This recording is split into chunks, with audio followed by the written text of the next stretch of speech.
genetliaci, ricorrenze, commemorazioni, rilevamenti demoscopici e musica per voi. La verità è che sono cattivo, ma questo cambierà. Io cambierò. È l'ultima volta che faccio cose come questa. Metto la testa a posto, vado avanti, rigo dritto, scelgo la vita. Già adesso non vedo l'ora. Diventerò esattamente come voi. Il lavoro, la famiglia, il maxi televisore del cazzo, la lavatrice, la macchina, il CD e l'apriscatole elettrico. Buona salute, colesterolo basso, polizza vita, mutuo, prima casa, moda casual, valigie, salotto di 3 pezzi, fai da te, telequiz, schifezze nella pancia, figli, a spasso del parco, orario d'ufficio, bravo a golf, l'auto lavata, tanti maglioni, Natale in famiglia, pensione privata, esenzione fiscale, tirando avanti, lontano dai guai, in attesa del giorno in cui morirai. Ci siamo. Parlavo delle mie vicissitudini, come cantava il poeta di Astigiano. Le mie vicissitudini spirituali o religiose. Invece noi parliamo. L'ho trovato. Ieri vi avevo detto che bisogna che voglio trovare qualcuno che mi spieghi per quale motivo un politico accorto, prudente, qual è sempre stato Sergio Mattarella, si sia un po' abbandonato, perché adesso il suo staff dice no, ma non è così, è stato frainteso, lui in realtà voleva alludere, eccetera. No, non è così. No, i politici come Sergio Mattarella, lo sapete voi, lo so io, lo sanno tutti, se vogliono evitare di calpestare una lerda, camminano dalla parte opposta del marciapiede. E allora ne parleremo con Silverio Allocca, che è studioso di analista di geopolitica. Devo dire che il motivo resta nella testa dell'inquilino della Quirinale, però ci sono si possono analizzare gli effetti di quelle parole. Intanto quelle parole sono molto utili a Giorgia Meloni, che facendo finta che la Russia abbia dichiarato guerra all'Italia può meglio giustificare questo suo zigzagare, prima con Bruxelles, Zelensky, poi prima con Putin, poi con Bruxelles, poi con Zelensky, poi con Biden, poi con Trump, adesso di nuovo con van der Leyen. Insomma, è un po' un divaga su questo fronte. Non è tutto colpa sua, perché è il fronte che è un po' un divaga, sta cambiando il quadro internazionale. Diciamo che può far riflettere molto meno la luce della contraddizione. Non è che la contraddizione in politica non funzioni, cioè voglio dire, la politica non ha etica, la contraddizione potrebbe avere una valenza etica, la contraddizione comporta un deficit di credibilità, e in politica invece la credibilità è molto importante. Questo è un effetto. Potrebbe anche servire a compattare gli stati europei che si stanno disperdendo, potrebbe servire allo stesso Trump, potrebbe servire allo stesso Putin, che vedendo gli europei, allora, ricapitolando, Mattarella attacca la Russia attacca l'Italia, gli europei si stringono a corte, Putin quindi parla con Trump, parlando con Trump che si distacca, vedi Vance, dagli europei, Putin può aprire mercato con nuovi mercati, non direttamente con gli Stati Uniti, ma può aprire nuovi mercati e svincolarsi dalle fauci cinesi, perché lui sta in piedi grazie anche ai commerci con la Cina, che gli accordi che furono stipulati nel gennaio del 2022 durante le Olimpiadi invernali di Pechino, gennaio 2022, febbraio la Russia entra in Ucraina. Ma secondo qualcuno non si può dire, vabbè, ma dai, per sintesi, non erano carri armati quelli lì, erano biciclette. Lasciamo perdere, non mi interessa, perché è solo tempo perso discutere chi ha ragione e chi ha torto. Tanto torti e ragioni, lo sapete, neanche nella vita quotidiana si distinguono e si separano e si dividono da tutte le parti. Non è quello. Volevo capire appunto quello che sta succedendo, e con Silverio Allocca ne parleremo. Tra l'altro ci sono 3 editoriali usciti sugli statigenerali.com di all'Oca che in qualche modo toccano questo argomento. C'è anche quello delle fake news, che bisogna capire. Le fake news sarebbero tutte russe, e secondo queste fake news la Russia è pronta a far guerra alla NATO. Però qualcuno si dimentica che fin dall'inizio Putin aveva comunque, diciamo, non si era sottratto alle trattative, la prima addirittura pochi mesi dopo il conflitto, chiamatelo come volete, avanzate da Erdogan. Tant'è che adesso Zelensky è Zelensky che accetta quello che non accettava prima. Quindi questa cosa della Russia, questo affare, questa visione della Russia che dichiara guerra alla NATO è un pochino tirata per i capelli, quindi queste fake news trattiamole con cura. E poi questo accostamento al nazismo nei confronti di un popolo che ha sacrificato 28 milioni di persone, 27 milioni di persone, da parte di un'Italia che intanto non ha mai punito i suoi crimini di guerra quando c'è stata l'annessione delle regioni del sud al Regno Sabaudo.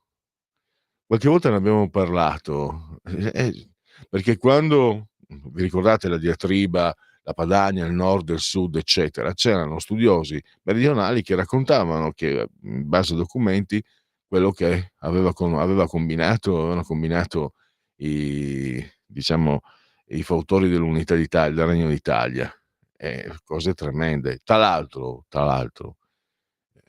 non era anche nei manuali di storia delle superiori, lo leggi, quando Garibaldi sbarca in Sicilia, stringe accordi per avere vettovaglie e altro con i proprietari terrieri e si mette a sparare sui contadini che si ribellavano perché stavano morendo di fame.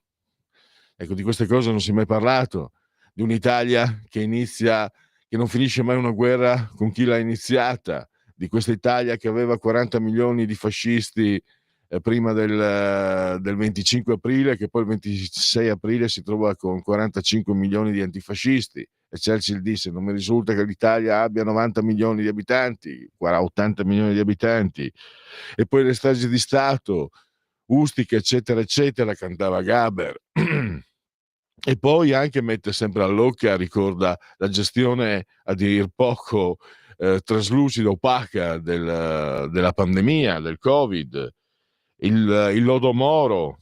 Insomma, lo sapete che se si parla d'Italia si può andare avanti davvero a raccogliere le peggio cose senza andare lontano. Se si va lontano ancora peggio, ma comunque diciamo l'Italia ha una storia unitaria di poco più di 150 anni, ed è davvero, se poi leggete, era un bel manuale di storia dei servizi segreti, di sporcizia veramente, dai tempi dei Borboni a oggi, di sporcizia gli italiani ne hanno combinate tante. Poi potrei aggiungere quello che hanno combinato in Montenegro, in Libia. Quindi non è il caso di andare a dare dei nazisti ai russi, non è il caso, non gli italiani almeno, gli italiani non lo possono fare, l'Italia non lo può proprio fare. E poi andiamo invece ve l'avevo già anticipato, con Maurizio Tortorella parliamo di giustizia, la riforma della giustizia, la separazione delle carriere.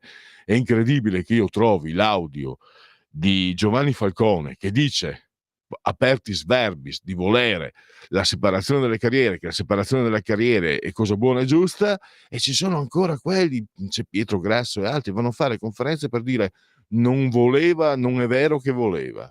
Hanno messo in bocca a Falcone parole che non sono sue. Questo vuol dire veramente, a me viene un'immagine molto volgare, sull'autobus una persona molto volgare che palpa il sedere di una signora, la signora si gira e lui dice: cosa c'è? Come niente fosse. Sfacciataggine, improntitudine, guarda, improntitudine è ancora più bello, però sta di fatto che è commessa da coloro che vestono una toga, e quindi bisogna parlarne. Poi è curioso perché ne parlerò con Tortorella. Nasce la magistratura democratica nel 1964 come come prodotto del PC, è legato al PC, e per questo si dice toghe rosse. Però c'è un punto: nel 2008 le toghe rosse fanno cadere un governo di sinistra. Perché? Perché la riforma Mastella andava a togliere un sacco di cose che a loro non andavano bene, le intercettazioni e tante altre cose, la separazione dei PM, dei giudici, eccetera, eccetera. E loro hanno fatto scattare un'indagine su Mastella, infondata, perché Mastella e la moglie sono stati assolti completamente, e però intanto il governo è caduto. Quindi per me è ancora peggio. E oltre le toghe rosse, qui abbiamo un potere che, alla faccia di Montesquieu, non dipende più dagli altri, non si interseca più con gli altri, esecutivo e legislativo, ed è autoreferenziale ed è fortemente impunito. E questo è pericolosissimo, perché questo potere è quello che può sventrarti da un momento all'altro. Basta che qualcuno dica, se uno dice Cellegrin, dice Pellegrin, quello che lavora a Radio Libertà, faccio per dire, io per fortuna non conto nulla e quei rischi lì non li corro, però se uno magari un giorno conta qualcosa e urta e dà fastidio, ecco che puoi essere indagato. Questi non sono casi inventati, Cellegrin, Pellegrin, è chiaro che è un gioco di parole mio, però è una realtà che di scambi addirittura fu arrestata una persona perché fu erroneamente tradotta una parola dialettale. C'erano delle intercettazioni di persone che parlavano, non mi ricordo più quale dialetto, e hanno capito, fischi per fiaschi, hanno arrestato una persona come niente fosse. Guardavo ieri la trasmissione di Porro, un titolare di pompe di benzina, che stava per pagare 300.000 euro per aver sparato a dei ladri che stavano sparando contro di lui, e stava pagando una cifra molto più alta di quella richiesta, perché il giudice candidamente disse all'avvocato: ma non avevo letto ancora le carte. Cioè, parliamo. E poi c'è anche un'altra cosa, quella è fresca, Maurizio Tortorella la saprà, non vorrei poi appiccarmi ai minimis, però questo signore, che peraltro è un moderato considerato, Cesare Parodi, che è il presidente dell'Associazione Nazionale Magistrati, non è nemmeno uno di Magistratura Democratica, ma come vedremo con Tortorella, Magistratura Democratica controlla l'ANM, non possono fare nulla senza che non vada bene a Magistratura Democratica.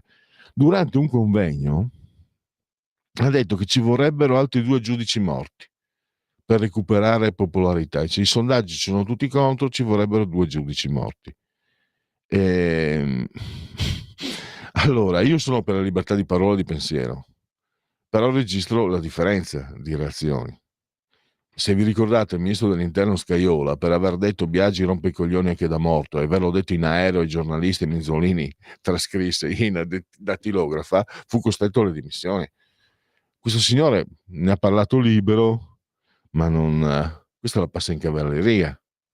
Ripeto, sono per la libertà di parola e di pensiero, però vorrei vedere applicato questa libertà a tutti. Scajola no, e invece questo signore sì, può dire quello che vuole. Va bene, questo ho saltato i convenevoli formulaici per presentarvi la sinossi di quelle che saranno le interviste durante l'oltre la pagina. Vi confermo che ci sono le linee aperte: 0292947222, il numero di telefono a disposizione di chi voglia intervenire. Lo ripeto, 0292947222, e poi WhatsApp che è 340 670 9659, 340 670 9659. E i convenevoli formulaici, che intanto mi fanno salutare Francesco il Grande, magnificamente sulla tolla di comando in regia tecnica. Oddio, oggi non sta tanto bene, quindi, però appunto, bravo, grazie anche per questo spirito di sacrificio. E aggiungo che qui c'è anche Ciccio Barbò che vi sta parlando. Siete in simultanea con noi quando sono scoccate le 12:54. Siamo entrambi sospesi a 137, scusate, e ciù, salute. C'è una telefonata a 137,6 metri sopra il livello del mare. 2 telefonate. La parola chi ce l'ha allora? Pronto? Pronto? Sono Sì, io? buongiorno. Buongiorno, Berengaro in Supplico da Roma. Saluti a tutti, è un po' che non chiamo. Io sto ancora aspettando che venga rimossa pago PA, la tassa occulta da pagare sulle tasse che si devono già pagare, perché si era detto che era un fastidio, poi ho sentito addirittura un deputato di Forza Italia che diceva che era bellissima, sembrava di sentire Padova Schioppa, però è ancora lì. Questo Sì, è una cosa che ancora stiamo aspettando. sì, no, mi scusi, Ringrazio, buona giornata. no, non avevo sentito bene di quale tassa stava parlando, Il signora, pago perché... PA, la tassa occulta che si paga come commissione alle banche su qualcosa che una volta era gratuito, perché quando sì. c'erano i RAV e i MAV bastava inserire un numerino e l'agenzia delle entrate incassava tranquillamente subito come fosse un bonifico. Invece in questa maniera si deve passare tramite le grinfie delle banche che si pigliano la loro bella commissione senza nessun vantaggio per il cittadino, e io mi trovo a dover pagare una tassa più una tassa. Questo è una cosa che per me è assurdo. E poi sentire un deputato di Forza Italia che dice che è comodissimo, che è bellissimo, mi dà ancora più noia. Grazie e buona giornata. Noia è eufemistico. C'è un'altra telefonata. Comunque grazie per questo. È un tema che non ho trattato. Sicuramente magari può essere uno spunto per la prossima intervista. C'è ancora una telefonata. Pronto? Sono Albino, ciao, dalla provincia di Torino. Ciao. Quello che ti ha detto che sembri molto più giovane visto in TV e che potrei chiamarti Ciccio Barbun. Cicce Barbù alla napoletana. Ciccio Barbun. Va bene. Cicce Barbù. Okay. È un barbò che è accentato con rotacismo con la U. Purtroppo il mio gattone non c'è più e non posso chiedergli ulteriori. E lui chi mi ha chiamato, chi mi chiamava così? Ma pensa tu, Dio. Vabbè, dai. Ascolta una cosa, ma qualcuno pensa che l'emerito, Sua Eccellenza, mai troppo lodata Presidente della Repubblica, scriva i discorsi che legge?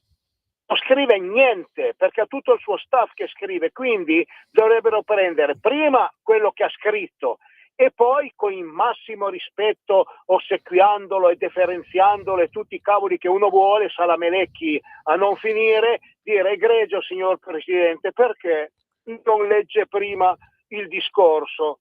Io sono sicuro, lì gli passano il discorso, lui pedestremente legge, avessero scritto, non so, qualcosa di strano, buon uomo, in buona fede, logicamente l'avrebbe detto, non lo so, ma comunque questa è la mia idea, poi magari sbaglio. Vabbè. Comunque i discorsi non li scrive lui, questo è poco, ma tanto sicuro. Ma tutti hanno coloro i quali scrivono, lo fanno per mestiere, scrivono i discorsi per i politici, sono pochi i politici che i discorsi se li scrivono da soli, hanno il loro staff che fa tutto, per cui figuriamoci un po'. Va bene, dai, ti saluto, buona trasmissione, ciao. Ciao Albino, posso dirti una cosa però, visto che nel mio piccolissimo ero dall'altra parte, cioè ero quello che i discorsi li scriveva, ovviamente no al Quirinale, no? Li leggono, stai tranquillo Albino che li leggono, anche il segretario provinciale della Lega, anche il segretario provinciale del PD li legge, stai tranquillo, quindi penso che Mattarella li legga, anzi non penso, ne sono convinto. Allora, ci sono dei messaggi WhatsApp. Mattarella non ha fermato l'attacco dei giudici alla Meloni, Piantedosi e compagni. Ovviamente a fine mandato si sta avvicinando modello Biden per mettere ulteriormente i bastoni tra le ruote a un governo che a lui non piace molto, anche dichiarazioni che ci mettono sul piano internazionale in difficoltà. Questa è l'opinione di, non vedo il nome, comunque anche questa è un'ipotesi. E poi vediamo, con me chi semina distacco raccoglie silenzio. Bello. Allora, finiamo i convenevoli formulaici velocemente, ricordandovi che questa Radio Libertà, oltre la pagina, 6,3 gradi centigradi sopra lo zero temperatura esterna. Facciamo così, li completo dopo, perché adesso siamo alle 13 e quindi vi facciamo partire la prima offerta musicale che oggi prevede, più di così, Fabrizio De André, poi c'è Augusto Da Olio e poi c'è anche John Travolta. Cosa facciamo? I Nomadi? Dio è morto? Stai ascoltando Radio Libertà, la tua voce libera, senza filtri né censure, la tua radio.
Stai ascoltando Radio Libertà, la tua voce libera, senza filtri né censura. La tua radio.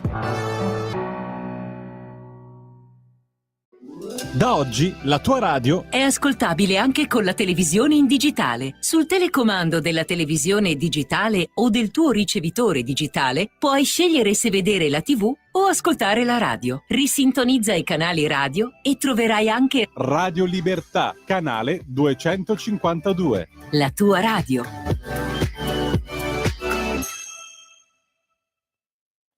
Ancora sempre in diretta con Radio Libertà. Che giorno è? La sinossi ve l'ho letta, i numeri ve li voglio ricordare ancora una volta per intervenire in diretta: 0292947222, 340 670 9659 per il servizio WhatsApp. Avete iniziato i convenevoli formulaici, vi segnalo che la commissione interna ha stabilito che abbiamo in questi edifici il 24,6 gradi centigradi la temperatura sopra lo 0 centigradi, ovviamente i gradi, 6,3 esterni, 62% l'umidità, 1022,5 millibar la pressione.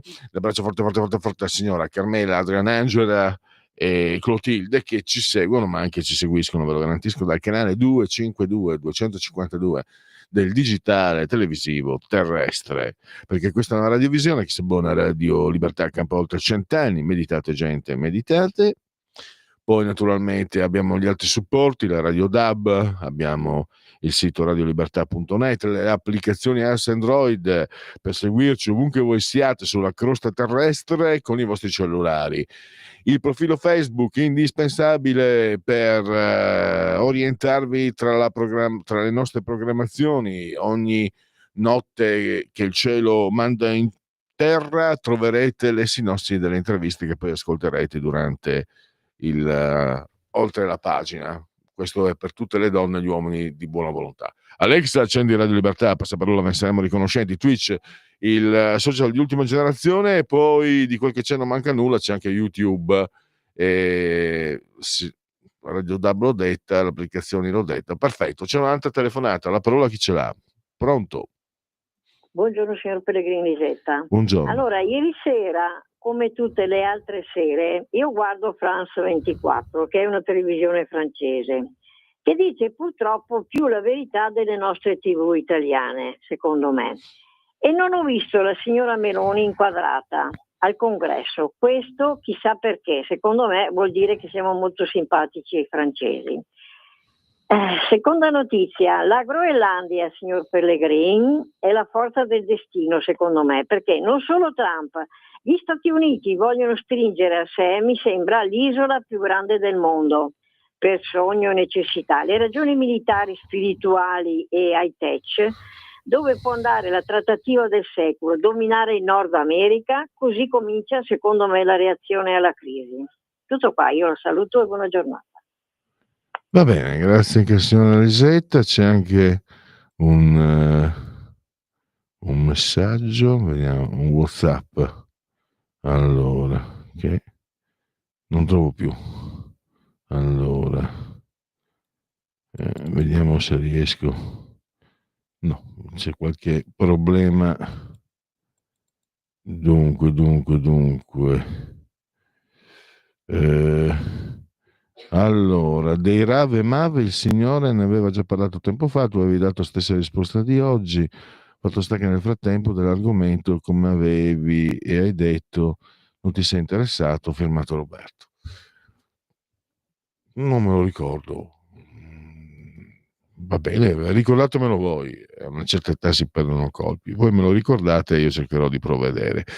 Mattarello, la posizione italiana è sempre stata chiara, la Russia torni a rispettare la Carta ONU.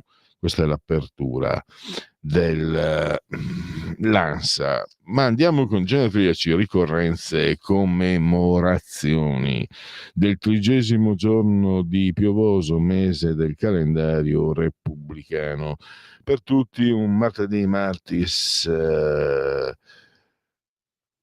18 febbraio, anno domini 2025 o 2025, che dir si voglia, ma può anche essere un 2023-2027, insomma, il tempo è relativo, il tempo è circolare, il tempo è una percezione, secondo E uguale mc quadro, la teoria quantistica, ci sono i tunnel temporali, e che stiamo qui tanto a vedere le date. Allora, comunque è un 18 febbraio 2025, su questo non ci piove, ma potrebbe anche essere altro. Abbiamo i sondaggetti oggi, i rilevamenti demoscopici, come vi ho detto, a livello musicale c'è Fabrizio De André, facciamo scegliere a Sveva che è subentrata anche lei malconcia e quindi davvero eroina sul campo del combattimento. Grazie Sveva per non abbandonarci. So che ti piace De André e quindi io ho messo delle indicazioni, delle canzoni indicative, però ti lascio libera assolutamente di scegliere, però una me la devi lasciare, il Bombarolo a me piace tantissimo. E poi abbiamo John Travolta, ho messo la traccia, quella celeberrima di Pulp Fiction. Va bene, allora, genetriaco. Genetriaco, cioè non è un genetriaco, è un evento, è una ricorrenza. Il 18 febbraio 1995 Massimo Moratti acquistò l'Internazionale, l'FC Internazionale. Allora, dovete sapere, dunque, sono 20 anni che vengo qua, che lavoro qua, a gennaio 2005, e oggi per la prima volta, non so se sia un segnale, non lo so, io quelle cose lì non ci credo, non è vero, ma ci credo, anzi, perché come diceva Edoardo, essere superstiziosi ed ignoranti, ma non esserlo porta sfortuna. Insomma, qua vicino c'è un centro milanello dell'Inter, Interello, e per la prima volta, non so, io credo che abbiano decespugliato, c'erano perché c'è la tangenziale e tra l'edificio qui di Via Bellerio e la tangenziale ci sono degli alberi di cespugli, eccetera. Non so se l'abbiano disboscato o se io, che ho uno spirito di osservazione pari a zero, non me ne sia mai accorto in 20 anni, perché la strada è sempre questa, proprio fai l'ingresso. Devo dire davvero, i primi anni, fino a qualche anno fa, fino a 10-12 anni fa, si entrava dall'altra parte, di la verità, quindi non c'era verso. Ma adesso sono almeno 10 anni. Bello, grande, sul muro, me l'avevi detto che tu? Sì. Io no, invece, che tonto che sono. C'è proprio là il simbolo dell'Inter, bello. Secondo me è un segno. Anche no. Allora, comunque con Massimo Moratti abbiamo fatto il triplete e soprattutto abbiamo fatto quella partita Inter-Barcellona. Io, che sono obeso, come penso tanti obesi, mi peso più volte al giorno. Io ve lo giuro, la mattina dopo, io e Rosalia abbiamo cenato, abbiamo visto la partita cenando, ma io vi giuro che la mattina dopo ero dimagrito di 3 kg, perché non riuscivamo a star fermi. Non si riusciva a star fermi. Sto parlando di Inter-Barcellona del 2010. E poi 15 giorni dopo, quando si è giocato Barcellona-Inter, 13-14, quello che erano, insomma, perché 15, perché si gioca il martedì in andata e il mercoledì il ritorno, finito 1-0, e con l'Inter qualificata, ancora peggio. Alessandro Volta, il lariano Alessandro Volta, la pila, Ulrico Höpli, editore svizzero ma di fatto milanese, un grande attore del passato, Jack Palahniuk, in arte Jack Palance, di origine ucraina, 3 nomination, alla fine ha vinto un Oscar in un film commedia, dove lui però interpretava una delle parti che gli erano più consuete, quella del cowboy. Scappo dalla città, la vita, l'amore e le vacche, con Billy Crystal e altri ancora. Poi abbiamo un grande attore, perché è un grande regista cecoslovacco, ma ha lavorato negli Stati Uniti, uno dei film più celebri della storia del cinema, una delle opere più celebrate della storia del cinema, Qualcuno volò sul nido del cuculo, e Milos Forman, ovviamente, che ha detto il male peggiore è l'autocensura. 3 nomination e 2 Oscar, regista anche di Amadeus, non il presentatore del film. Il presentatore ha preso il nome del film, mamma mia. Quello che, come diceva Migone, quello che non posso nominare, quello che ogni anno gli si rimpicciolisce la testa. Io lo odio, non posso fare il nome. Comincia per A, finisce per Amadeus. Vabbè, è uno sketch di tanti anni fa, quando Amadeus stava sul gozzo alla sinistra, poi invece è diventato un cucchino. Vincenzo Consolo, grandissimo scrittore. Io ho questo pregiudizio nei confronti dei siciliani che nascono scrivendo alla grande. Anche Verga, che poteva essere forse un po' pesante a scuola, in realtà è stato un gigante, e sono innumerevoli. Sciascia è il primo nome che ti viene alla mente, ma ce ne sono veramente. L'autore di Roubaix, come si chiamava, non mi ricordo. Roubaix è considerato dai francesi uno dei principali romanzi del XX secolo. Lui è Vincenzo Consolo e tra le altre frasi: ci sono paesi dove il progresso ha cambiato solo i consumi, ma non la mentalità. A me piaceva l'incipit bellissimo del suo Retablo, Rosalia, Rosalieta, un gran gioco di parole. È un grandissimo, è un romanzo breve, forse un racconto lungo quasi. Però c'è una cosa che va ricordata.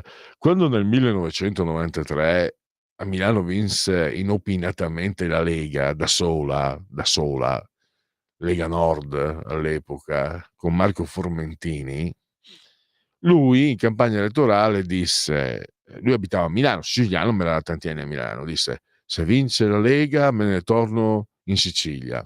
Ha vinto la Lega, non è comunque tornato in Sicilia. Perché come si dice, io vorrei saperlo dire in milanese ma non sono in grado, chi gira le spalle a Milano gira le spalle al pane. Oh, va.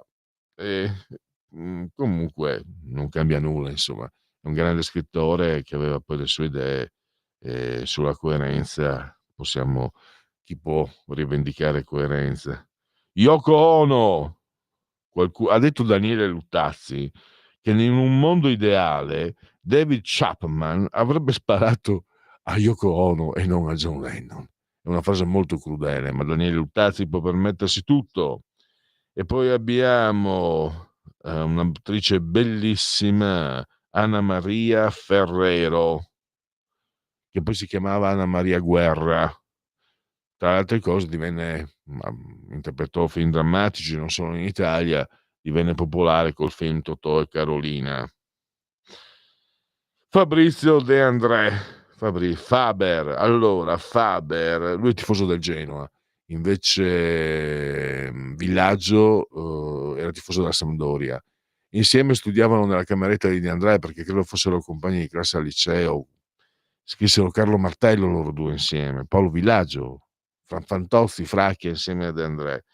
E Faber non è da Fabrizio come credevamo tutti, almeno io guardato su Wikipedia, è un nomignolo che gli ha dato Paolo Villaggio per la passione di Fabrizio De André nei confronti delle matite della Faber, dell'omonima casa, la Faber-Castell. Facciamo pubblicità. Se la Faber-Castell vuole fare pubblicità verso questa emittente, abbiamo tutto spalancato. E guarda caso poi abbiamo un altro musicista, qui abbiamo la spina appenninica del rock italiano, innumerevoli, da Vasco Rossi, per il quale io non ho, sapete, alcuna simpatia, anzi il contrario, lo detesto, però comunque è un grande. Si possono detestare i grandi o no? Ma poi c'è Giovanni Lindo Ferretti che invece adoro ed è grande, grande, grande. Ma quanti sono che sono venuti fuori da lì? I Nomadi, Gusto da Olio, Lucio Dalle Bolognese, siamo lì, insomma. Poi, anche se vogliamo, anche Orietta Berti, anche se vogliamo Iva Zanicchi, Caterina Caselli, il cantante che piace tantissimo a Sveva, Ligabue, e poi abbiamo, insomma, io non so, credo ci vuole un elenco del telefono per citare tutti i cantanti e musicisti nati nell'area appenninica emiliana. Augusto D'Olio era di Reggio Emilia, Novellara. Abbiamo anche Pavarotti, il maestro assoluto di non è rock, ma intanto lui poi ha sdoganato anche la musica lirica.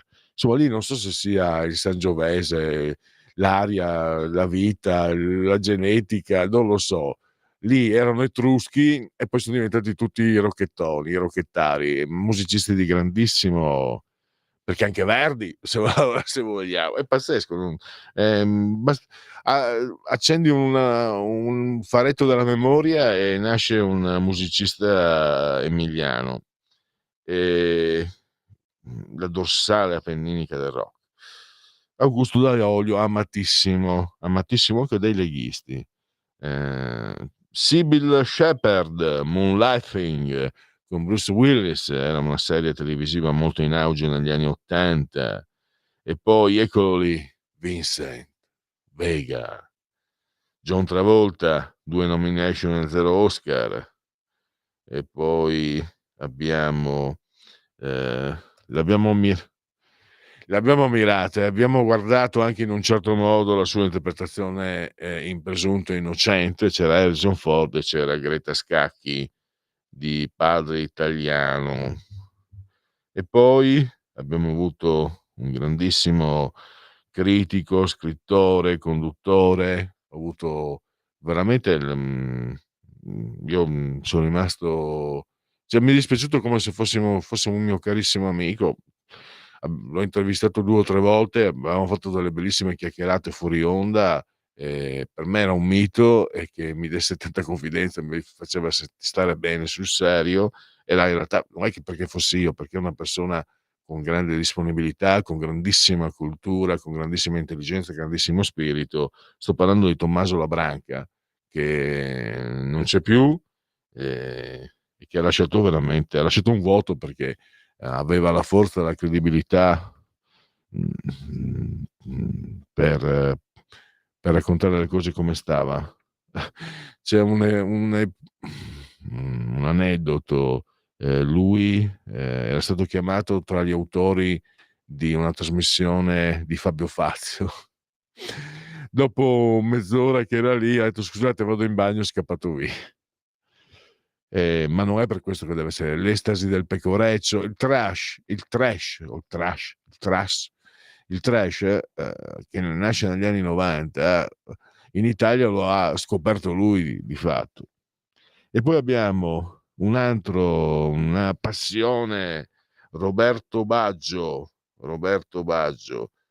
È sempre meglio far correre la palla, perché la palla non suda. Pallone d'oro e anche secondo la classifica del pallone d'oro.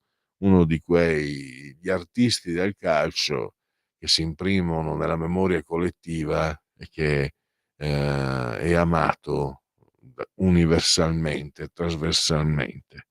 Allora adesso direi una breve pausa musicale, facciamo scegliere a Sveva e poi riprendiamo, perché ci sono i sondaggetti, i rilevamenti demoscopici che ci aspettano.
Apertura del Corriere, Draghi, rimarremo soli a garantire la sicurezza in Ucraina e in Europa.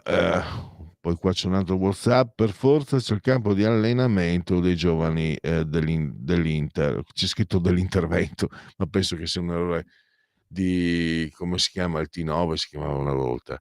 Infatti io avevo detto che c'è Interello.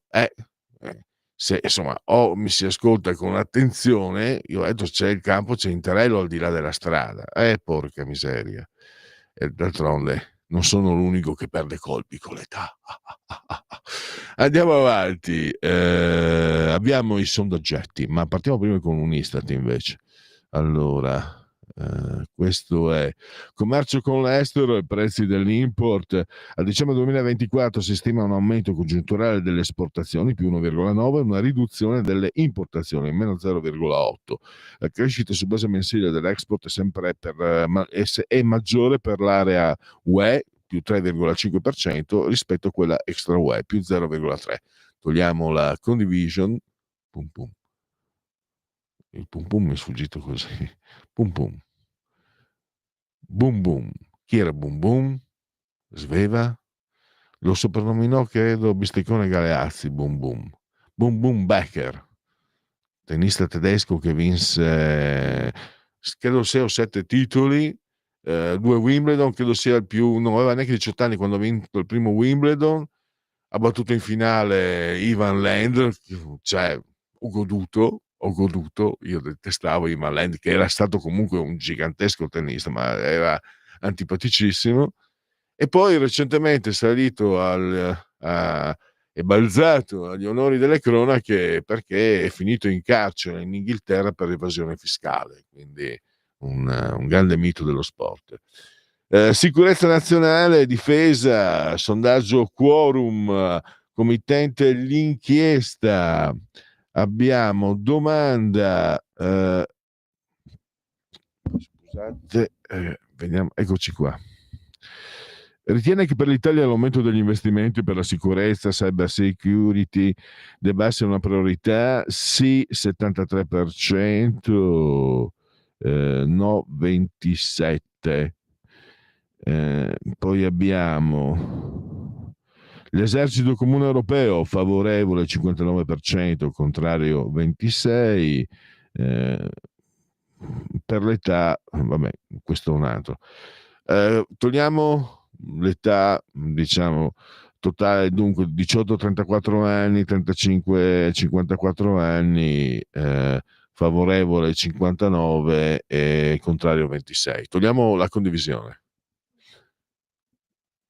Perfetto.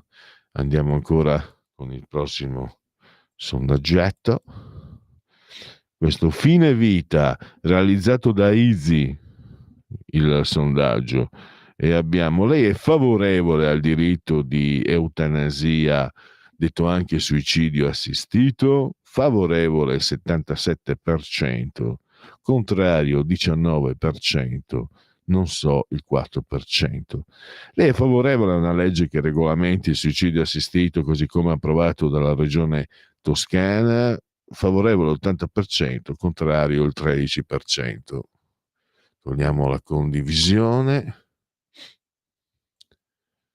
E poi le considerazioni esistenzialiste da lettore degli Scapigliati milanesi e poi dei Poemo di: il suicidio per l'uomo diventa operativo nel momento stesso in cui noi nasciamo, perché nel momento stesso in cui noi nasciamo le nostre cellule cominciano a morire, a deperire, quindi in realtà è la vita che è un suicidio continuo, che poi ha una fine, anche se in realtà questo è un po', no, potrebbe essere anche un po' per tirarsela.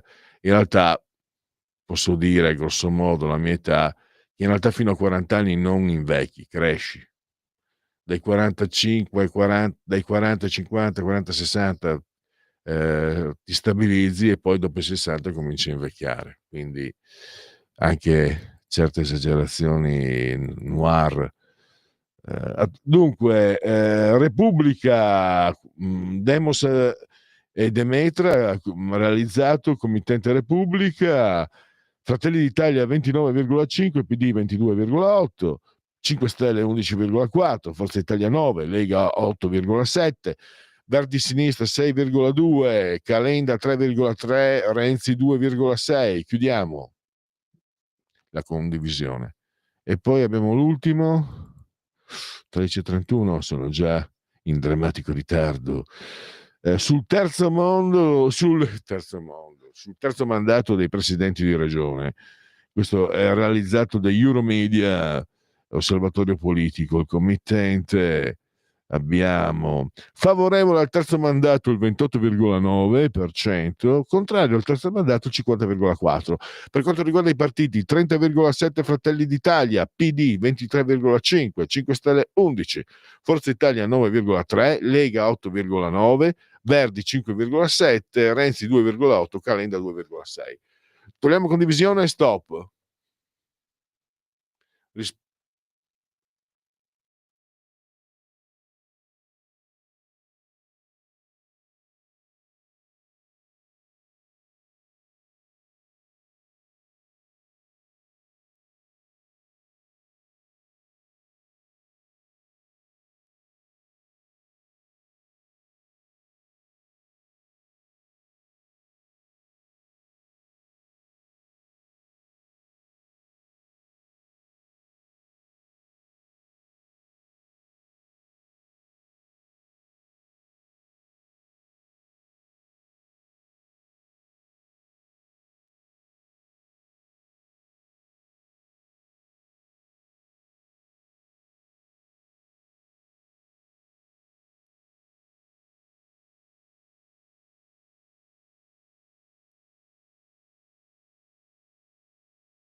Va ora in onda Oltre la pagina.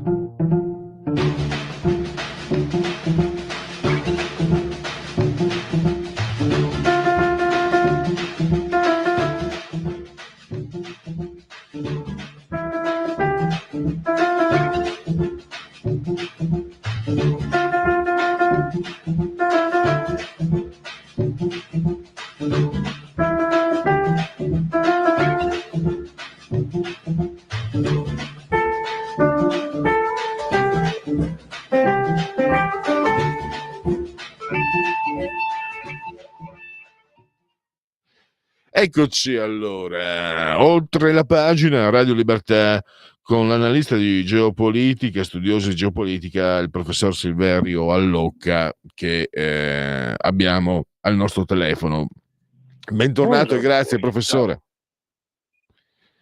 Buona giornata. Allora, tu sei il classico lupus in fabula, perché ieri do anche una scorta, una lettura rapida alle ultime notizie, c'erano le reazioni russe alle parole di Mattarella e io mi sono domandato, non riesco a capire come un politico molto accorto, molto prudente come Mattarella abbia rilasciato queste dichiarazioni che non poteva non sapere che avrebbero potuto provocare delle reazioni. Ecco, bisogna che senta qualcuno che ne sa e ne capisce più di me per andare a fondo, perché non riesco a capire. Tu, guarda caso, proprio ieri hai fatto uscire un articolo, non entri nella testa di Mattarella, però come ormai conosco il tuo metodo, professore, hai cominciato ad analizzare le reazioni, gli effetti che hanno provocato le parole di Mattarella, in modo poi di capirne un po' di più, perché magari entrare nella testa di Mattarella non è possibile, però hai analizzato come sai fare tu gli effetti, andando ben oltre queste polemiche, le scaramucce. Sembra che la Russia abbia dichiarato guerra all'Italia e bla bla bla bla bla. Allora, da dove cominciamo? Partiamo dagli effetti, la reazione a scoppio ritardato della Russia, e poi anche parole che tutto sommato possono tornare utili a Giorgia Meloni e non solo. Partiamo da qui. Allora, diciamo che la cosa che mi aveva colpito particolarmente era il fatto che sia arrivata la reazione a scoppio ritardato. Tutto sommato l'intervento di Mattarella, per certi versi, sia dal punto di vista storico che dal punto di vista, diciamo, dell'etica politica, lasciava abbastanza il tempo che trova, era più o meno una produzione tutto sommato ovvia, e con questo accenno questo parallelismo tra la Russia attuale e il Terzo Reich, che dal punto di vista storico per certi versi non sta in piedi, sono cambiati completamente i contesti e sono cambiate le situazioni. Diciamo che poteva essere lasciato tranquillamente cadere nel dimenticatoio.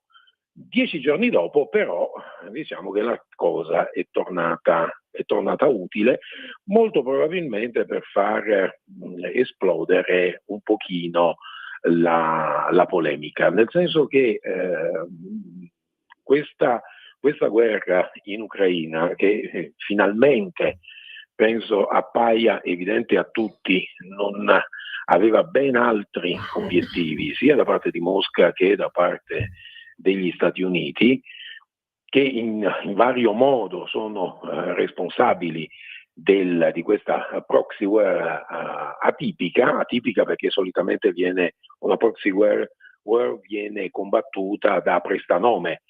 In questo caso uno dei due è intervenuto direttamente, e mi riferisco alla Federazione Russa. Diciamo che l'obiettivo di Putin era quello di destabilizzare la NATO. Andando a sollevare, a riprendere le parole del presidente Mattarella, tutto sommato ha avuto la possibilità di fare che cosa? Di andare a intervenire, a sollevare la questione in un momento in cui l'Europa si trova tutto sommato messa a mal partito, perché messa letteralmente alla porta da quella che è la trattativa la chiamano di pace, di spartizione dell'Ucraina, chiamiamola col suo vero nome, come zona cuscinetto tra l'Occidente e la federazione russa.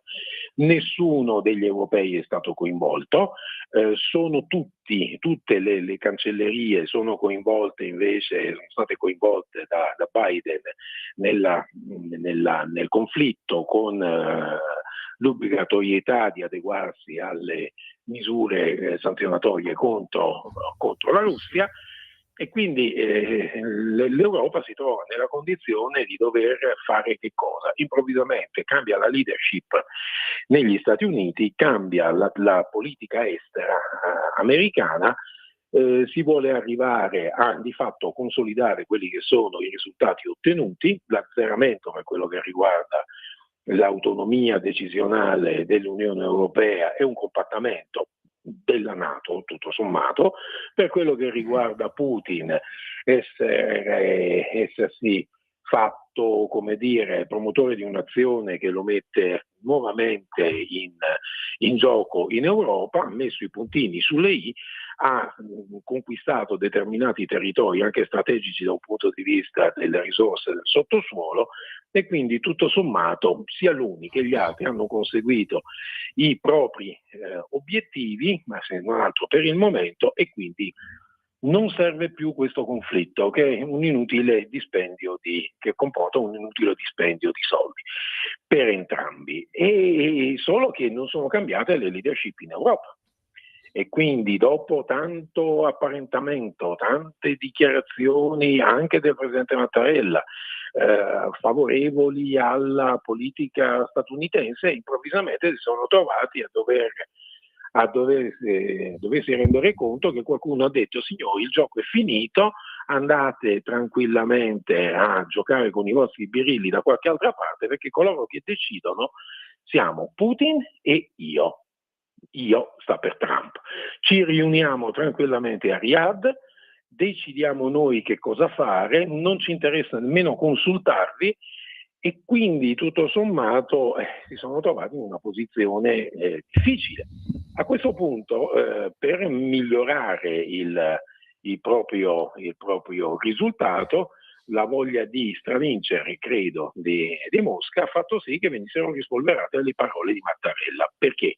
Perché queste, tutto sommato, hanno messo in evidenza questa situazione pregressa dell'Unione Europea rispetto alla nuova politica statunitense, e quindi creando tutto sommato un motivo di attrito all'interno, che è emerso al summit organizzato da Macron all'Eliseo, nel corso del quale la Meloni evidentemente si è trovata costretta a dichiarare, probabilmente rilanciando un po' la sua candidatura a portavoce di Trump, non portiamo avanti uno schieramento, una posizione, un'iniziativa anti-Trump, perché, come ha sottolineato, la sicurezza dell'Europa e degli Stati Uniti deve perseguire deve passare per le medesime vie, in quanto, diciamo, non è possibile disgiungere la sicurezza dell'uno senza tener conto della sicurezza dell'altro.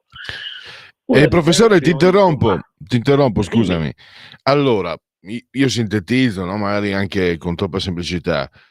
Trump con questa mossa mette i vertici europei, no, io non dico l'Europa, perché secondo me io sono l'Europa, Bruxelles non è l'Europa, ma dico, mette Bruxelles di fronte alla propria inanità, si diceva, alla propria inutilità, alla propria ignominia, ignavi, eccetera, eccetera, eccetera.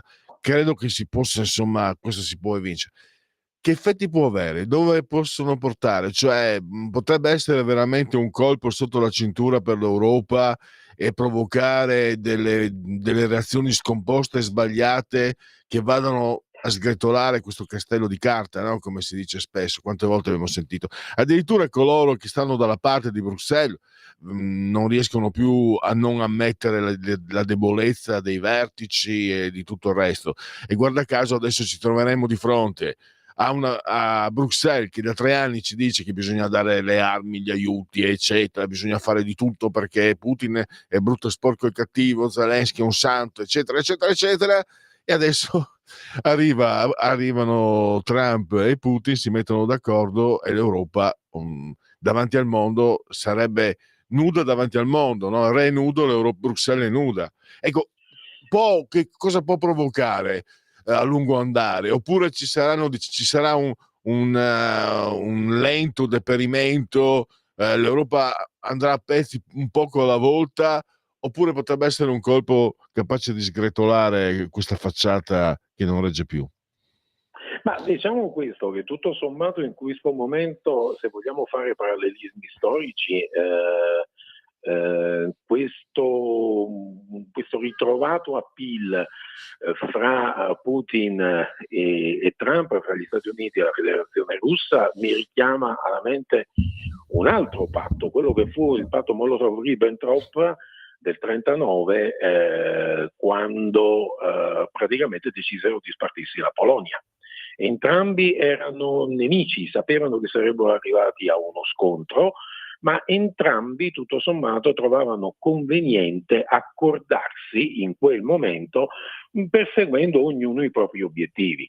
Diciamo che non dobbiamo dimenticare in questo frangente le dichiarazioni che sono state fatte a Monaco dal vicepresidente Vance statunitense, che non a caso ha ricevuto di fatto un involontario assist dalla Russia, che non ama sicuramente un'Europa unita. Cioè, parliamoci chiaro, noi abbiamo avuto una prima guerra mondiale, una seconda guerra mondiale, un dopoguerra fredda e la guerra d'Ucraina, che puntano con la distruzione del Nord Stream, che hanno puntato sistematicamente a una cosa: cassare completamente qualsiasi progetto di unificazione europea, perché l'Europa è visto come fumo negli occhi. Era vista dagli Stati Uniti a suo tempo, all'inizio del secolo scorso, era vista così dalla Russia imperiale, così dalla Russia comunista, così dalla Russia di Putin. L'Europa va benissimo, ma non un'Europa unita. E in una situazione di questo genere, il discorso di Vance, che attacca tranquillamente le cancellerie europee, è tutto sommato a buon gioco. Perché? Perché le misure cosiddette contro le fake news, di tutela dell'informazione, eccetera, eccetera, di Bruxelles, caldeggiate dalla von der Leyen, si inseriscono in un contesto che in Europa trova ampio spazio. Non ci dimentichiamo di tutte le bufale che sono state raccontate ai tempi del Covid, di quello che è successo e dell'omertosità con cui è stato poi gestito il post-Covid, e di tutta una serie di altre misure, di altre attività che le varie cancellerie europee e la Commissione europea hanno portato avanti. Quindi tutto sommato a questo punto qual è l'interesse anche degli Stati Uniti?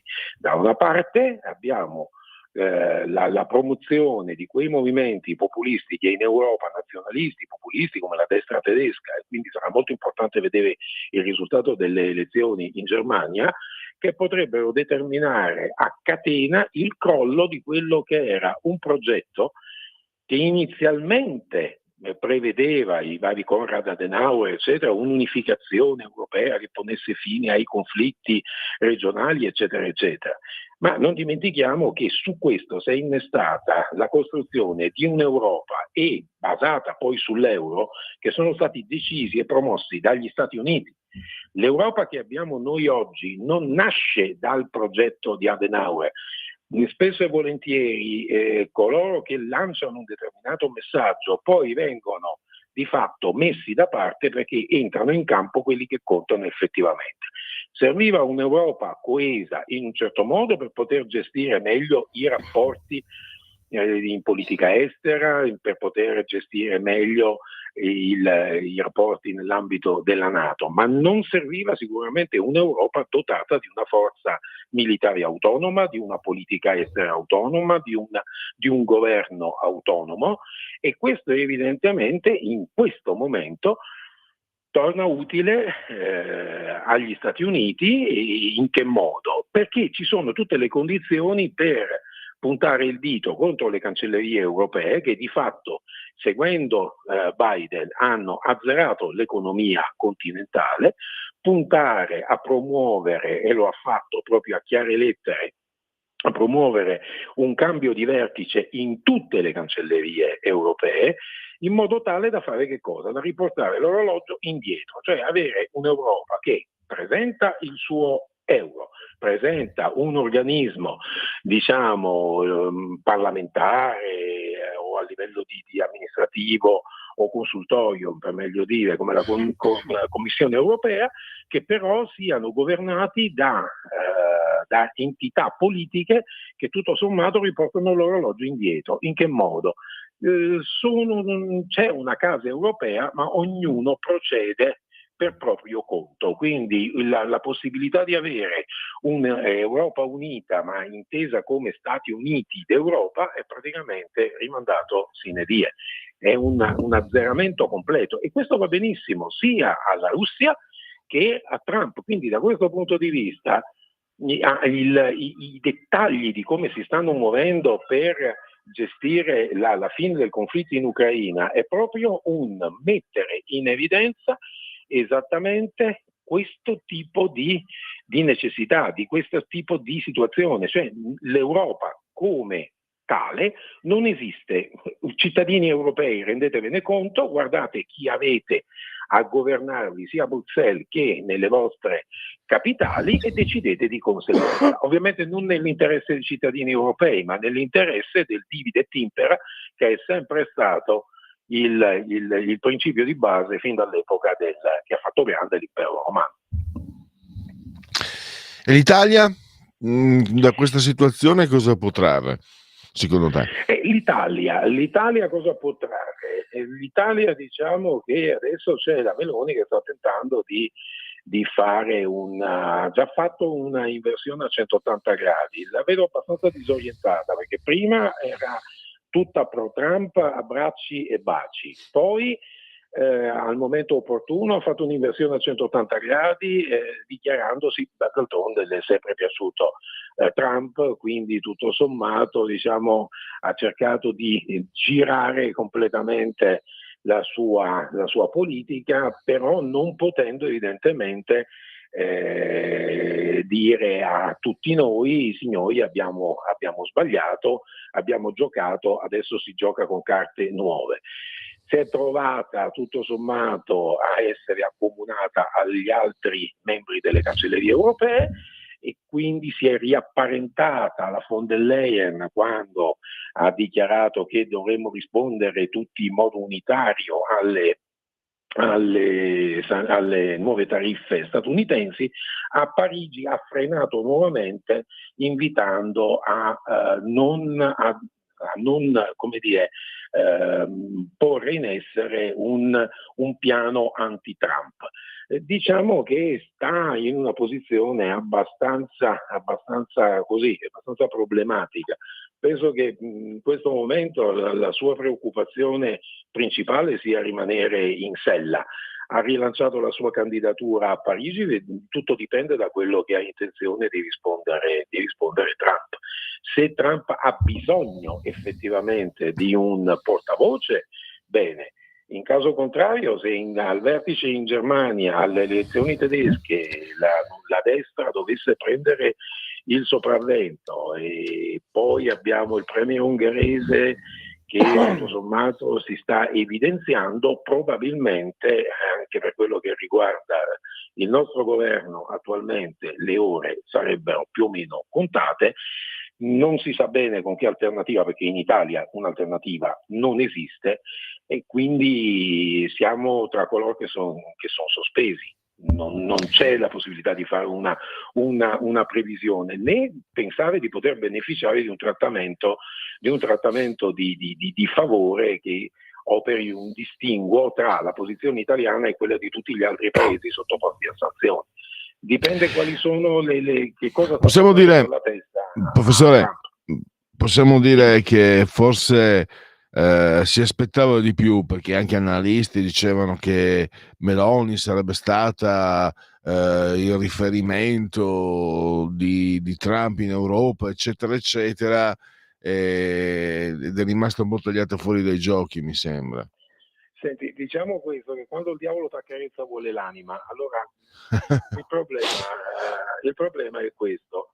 Secondo me bisognerebbe essere sempre modesti e non lasciarsi lusingare troppo. Quando qualcuno ci loda troppo, domandarsi che cosa vuole e perché lo sta facendo, avendo la consapevolezza di quelle che sono le proprie capacità, indubbiamente potenzialità, ma avendo ben chiari anche quelli che sono i propri limiti, eviterebbe di commettere determinati passi falsi, commettere determinati errori.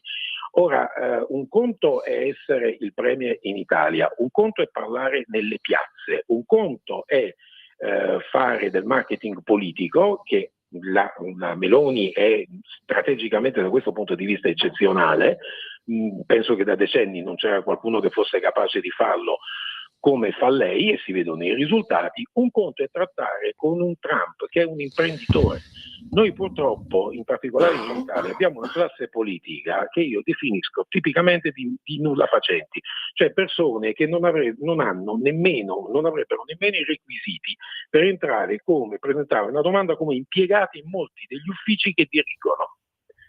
Quindi sono delle persone che vivono vendendo dei sogni, li vendono nel migliore dei modi, prendono i loro voti, prendono le loro poltrone e via.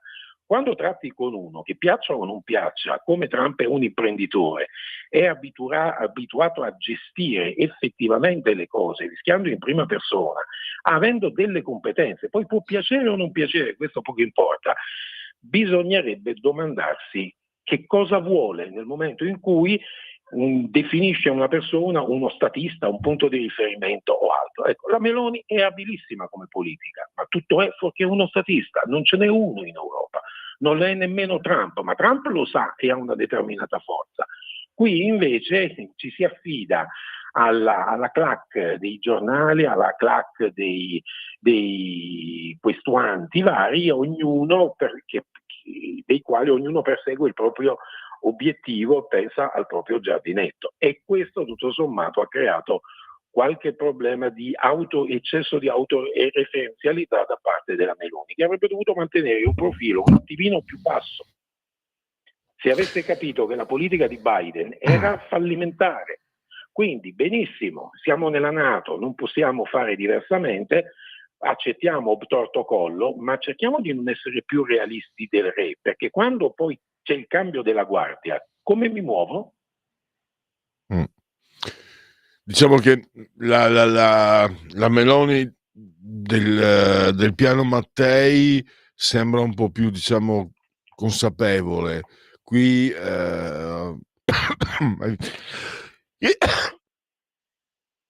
scusa.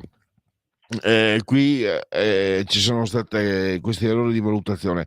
Siamo in chiusura, professore.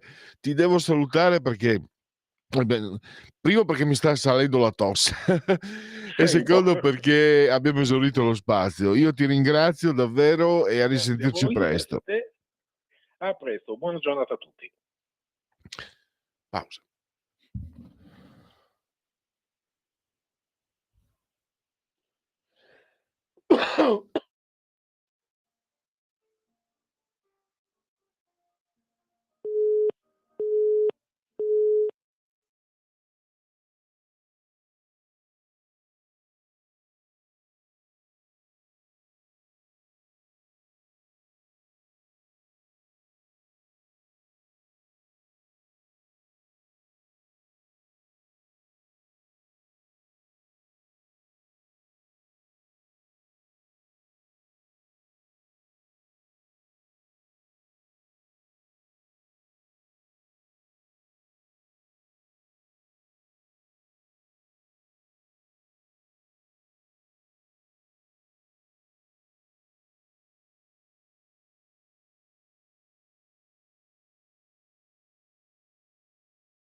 Coming Soon Radio, quotidiano di informazione cinematografica. La critica è unanime. A Real Pain è uno dei migliori film dell'anno. Io e Dave siamo cugini. Nostra nonna era di qui, così Dave ha pensato a questo tour polacco geriatrico con voi, brave persone. Candidato a 2 premi Oscar. Gli voglio bene e lo odio e vorrei essere lui. A Real Pain, dal 27 febbraio solo al cinema. A febbraio... Va tutto bene, signora Darcy? Oh mio Dio, sotto quest'albero crescono uomini. Bridget Jones ritorna. Piccolo Darcy, che si dice? Per un ultimo capitolo. Bridget Jones, è ora di vivere. Ti ho messa su Tinder. Bridget Jones, un amore di ragazzo, dal 27 febbraio al cinema. Dopo Perfetti Sconosciuti, la nuova commedia di Paolo Genovese. Ti ha fatto strano l'invito a casa? No. Mi piace il nido. Sono molti pensieri che affollano la mente. Dietro nido. Ma il nido, no, dai! Follemente. Vogliamo sdraiarci a tavola? Per me è un grande sì. Controllati, era ironica. Dal 20 febbraio al cinema. A marzo. E lo sbirro diventa gangster. Il film più adrenalinico dell'anno. Tu non sei un killer, io sì. Arriva solo al cinema. Andiamo! Sei pronto? Ci puoi scommettere. Gerard Butler. Nella tana dei lupi 2. Pantera. Nessuno può fregarmi. Dal 6 marzo al cinema. Cara zia Lucy, stiamo venendo a trovarti! Una vacanza di famiglia in Perù! Nessuna vacanza di famiglia! Non abbiamo idea di dove sia. È mai stata così avventurosa! Devo trovarla. Offende che sopravviverete. Sarà divertente. Vedrete da dove vengo. Con la voce di Francesco Mandelli. Paddington in Perù, dal 20 febbraio al cinema. Eccoci in diretta. Allora... va bene, dovevo cedere. Allora, Luca da Brescia, io sono geloso delle mie cose. I Cure sono miei, in realtà no. I Joy Division sono miei e quelli non li condividerò mai con nessuno. Io ho detto che l'ultimo disco dei Cure è il più bel disco di tutti i tempi. Luca pensa che sia uno dei più belli di sempre dei Cure. Non siamo tanto distanti e chiede il brano Alone. Io non so se ve lo meritate tutti, non lo so, perché secondo me non è neanche un brano per tutti. Io mi sono stupito anche del successo che ha avuto. Non è un brano che diciamo, non è un brano che abbia un impatto per chi è abituato a Sanremo, non è un brano per chi ascolta Sanremo, Alone dei Cure, è tutta un'altra cosa, insomma. Però gioco anch'io a fare l'ecumenico democratico, è vero? E in chiusura, prima delle 15, io ce l'ho comunque anche in Blu-ray, l'ultimo disco dei Cure. Allora, no, mi commuove pensare a Alone, ma tutto il disco è, come vi ho detto, insomma. Andiamo avanti. Perché questo era Luca da Brescia, che saluto, e volevo riprendere le ultime notizie. Ucraina, vertice USA, Russia, Riyadh, Mosca, nessun ruolo dell'Unione Europea ai negoziati, incontro tra Trump e Putin, ancora presto. Draghi, rimarremo soli a garantire la sicurezza in Ucraina e in Europa. Se fosse Draghi è nato a Padova, è nato nel Veneto. Se fosse, non so se sia Veneto, però non si è mai capito, c'è un mistero. Perché in Veneto Draghi che dice rimarremo soli a garantire la sicurezza in Ucraina e in Europa, la saggezza veneta. I veneti sono furbi anche saggi, non sono solo furbi, altrimenti non sarebbero ancora qui. Con qua Sky, Mario, con qua Sky. Lo Sky, sei tu sicuro? Sotto sicuro? Perché quello è il problema fondamentale. Salvini replica Marina Berlusconi, Trump merita il Nobel per la pace. Trump il devastante messaggio sulla corruzione internazionale. Il procuratore generale non dovrà più considerare la corruzione internazionale tra le sue priorità e le inchieste in corso saranno riviste ed eventualmente opportunamente indirizzate. Incidente aereo in Canada, l'impatto e la rottura del carrello, così il velivolo si è ribaltato all'atterraggio Vada, ecco perché abbiamo patteggiato con Sinner, un anno di stop sarebbe stato troppo. Djokovic lo attacca, per molti un favoritismo. Natangelo del Fatto ogni tanto ha questa vignetta meravigliosa, il libro del grande stupore. Quindi, che stupore, hanno dato 3 mesi a Sinner. Da una parte abbiamo la Vada che aveva fatto una figura di lerda perché non aveva squalificato che lo fossero nuotatori cinesi doppati, e che invece aveva squalificato l'Alep. Dall'altra, l'ho detto Jimmy Connors, non l'ha detto Pierluigi Pellegrini, non era possibile squalificare Sinner perché in questo momento lui è il tennis, cioè proprio il tennis, non il tennis italiano, è il tennis, piaccia o dispiaccia. Alla fine però la Vada non poteva fare una figura così barbina e doveva portare a casa il minimo. Un minimo doveva portarlo a casa. Sinner paga una multa di 3 mesi, cioè la multa è 3 mesi di assenza, guarda caso 3 mesi in cui non ci sono tornei, e quindi tutti si stupiscono. Il libro del grande stupore. Allora, Mattarella auspico che la Russia torni al rispetto del diritto internazionale. Noi invece rispettiamo le disposizioni di qui Parlamento. Grazie a Sveva sentiremo Nicola Ottaviani sul PNRR. Allora vai con la sigla e vai con l'intervento di Nicola Ottaviani. Qui Parlamento. Grazie signor Presidente. Ma io, come normalmente avviene all'interno di quest'Aula, preferisco sempre ascoltare, perché il dibattito è fatto soprattutto di costruzione, è fatto di dialettica, avrebbe detto Hegel, non è fatto di preconcetti e soprattutto non è fatto di asserzioni che in realtà andrebbero bene per qualsiasi tipo di argomento, asserzioni che andrebbero bene per qualsiasi tipo di momento parlamentare, perché francamente rimaniamo basiti quando si lanciano delle invettive e soprattutto si indicano delle premesse, arrivando poi a delle conclusioni diametralmente opposte e contrarie rispetto alle premesse tracciate. Abbiamo ascoltato poc'anzi alcuni gruppi delle minoranze ancora una volta sottolineare quello che è il profilo della decretazione d'urgenza, quello che è il profilo della richiesta della fiducia. Allora, delle due l'una: o non ci si rende conto del fatto che probabilmente all'interno delle aule parlamentari i regolamenti impongono, se si vuole portare a casa un determinato risultato concreto, di andare alla sintesi e soprattutto di fare una sorta di chiamata alle armi politica per chi crede in un determinato meccanismo di alternanza e soprattutto di sintesi parlamentare, oppure ancora una volta si fa quella che Gorgia De Leontini chiamava la sofistica e nulla di più, che non è filosofia, che è dibattito sterile fine a se stesso, perché quando si fa riferimento a quelli che dovrebbero essere, secondo alcuni gruppi della minoranza,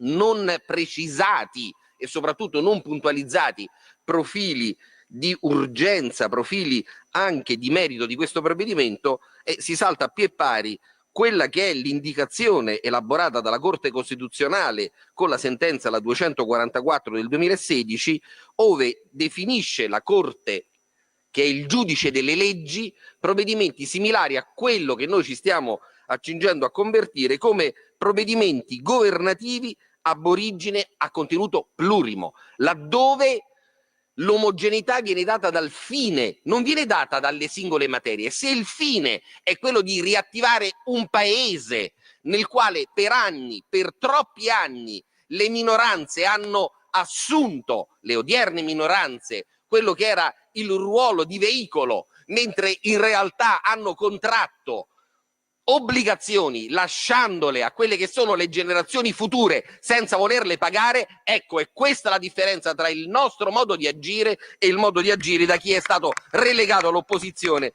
per i prossimi anni e probabilmente non solo all'interno di questa legislatura. E allora come si fa a dire che materie che riguardano le istituzioni, che riguardano l'articolo 1 del decreto, che riguardano l'attuazione del PNRR, l'articolo 8, che riguardano le emergenze, l'articolo 1, l'articolo 2 in materia di affari sociali, trasporto, lavoro, o come si fa a dire ma la questione relativa alla scarsità di risorse e di riserve idriche della Sicilia è una vicenda che poteva essere affrontata in altro modo. Qui dobbiamo intenderci, vogliamo risolvere il problema, soprattutto come si fa nelle aziende, come si fa anche nelle ottime famiglie, dividendo quello che è l'approccio tra breve, medio e lungo periodo, o vogliamo far finta ancora una volta di occuparci di problemi dei quali in passato abbiamo dovuto stigmatizzare l'assoluta incompetenza e l'ignoranza sotto il punto di vista semantico, perché è questo il motivo per il quale questo decreto si sta perfezionando, sta andando a meta anche e soprattutto con gli sforzi di un governo che si è concentrato per rimanere assolutamente all'interno di quei parametri indicati dall'Europa in materia di PNRR. E sì, perché qui poi si saltano a pie pari quelle che sono le indicazioni che non provengono da riviste specializzate del centrodestra o dai giornali o da qualche televisione di comodo, si saltano a pie pari quelle che sono le indicazioni che promanano dalla stessa Commissione europea, quella precedente a quella attuale, guidata però dalla stessa leader, che nel febbraio-marzo del 2024 ha dovuto ammettere come l'Italia sia assolutamente in linea con quella che è la realizzazione delle milestone e dei target, e se c'è la realizzazione e soprattutto siamo on time rispetto a questi che sono i due parametri di riferimento, non c'è asserzione politica pregiudiziale che tenga. Questa è la realtà che è sotto gli occhi di tutti, e se l'ha detto anche la von der Leyen, a lei almeno le minoranze dovrebbero credere. Si faceva riferimento prima ai 194 miliardi. Beh, allora credo che Remelius Perpensa, se c'è qualcuno all'interno di quest'aula parlamentare con 400 componenti che sia in grado di portare avanti quella che è l'asserzione secondo la quale quei 194 miliardi sono stati richiesti tutti per opere che servivano e per opere realizzabili, o è un fariseo o è un assoluto visionario, un soggetto che probabilmente potrebbe non avere neppure la Compus Sui e quindi come tale evitare anche quella che è l'agonia di un processo, perché se non si ha la completa capacità di intendere e di volere, soprattutto se non si ha la capacità critica di ammettere che in quell'emergenza probabilmente è stato fatto tutto un grande calderone e poi nel corso del tempo andavano riselezionati e rivisti gli interventi esattamente come sta facendo questo governo di centrodestra, si mente sapendo di mentire. E sapete qual è il problema? E mi rivolgo soprattutto all'eccellentissima Presidenza. È che la cartina al tornasole di questa vicenda continua a non darcelo. Non continua a non darcela a un personaggio di centrodestra, ma continua a fornircela chi in quel periodo, in quel momento, ha portato avanti quella che era l'attuazione e quel disegno. E non ci stiamo riferendo a Conte, ma ci stiamo riferendo anche e soprattutto a Draghi. Draghi, in un'intervista che volutamente la sinistra sta cercando di far passare sotto silenzio, un'intervista rilasciata sul Financial Times non più tardi di 3 giorni fa, ha dovuto fare il mea culpa. E quando sostanzialmente si ammettono gli errori, noi come cultura di centrodestra siamo disponibilissimi a riparlare, a rivedere quelle che sono delle posizioni, soprattutto se vanno nella direzione dell'interesse nazionale. Allora, se Draghi stesso arriva a dirci che l'Europa in questi anni si è fatta male da sola, che l'Europa in questi anni ha portato avanti una sorta di dazi contro se stessa, facendo dazi e portandoli all'interno delle stesse strutture comunitarie, e se Draghi stesso oggi ci dice che per superare l'impasse servono da 800 a 900 miliardi con un altro piano che è superiore rispetto a quello del PNRR, beh, delle due l'una. O ci siamo illusi che quel tipo di ricetta fosse la panacea di tutti i mali, oppure c'è stato qualcuno che ci ha propugnato, che ci ha prospettato quella ricetta come risolutiva, mentre in realtà era il prodromo, era l'inizio di ulteriori problemi che grazie al cielo il centrodestra si sta avviando a risolvere.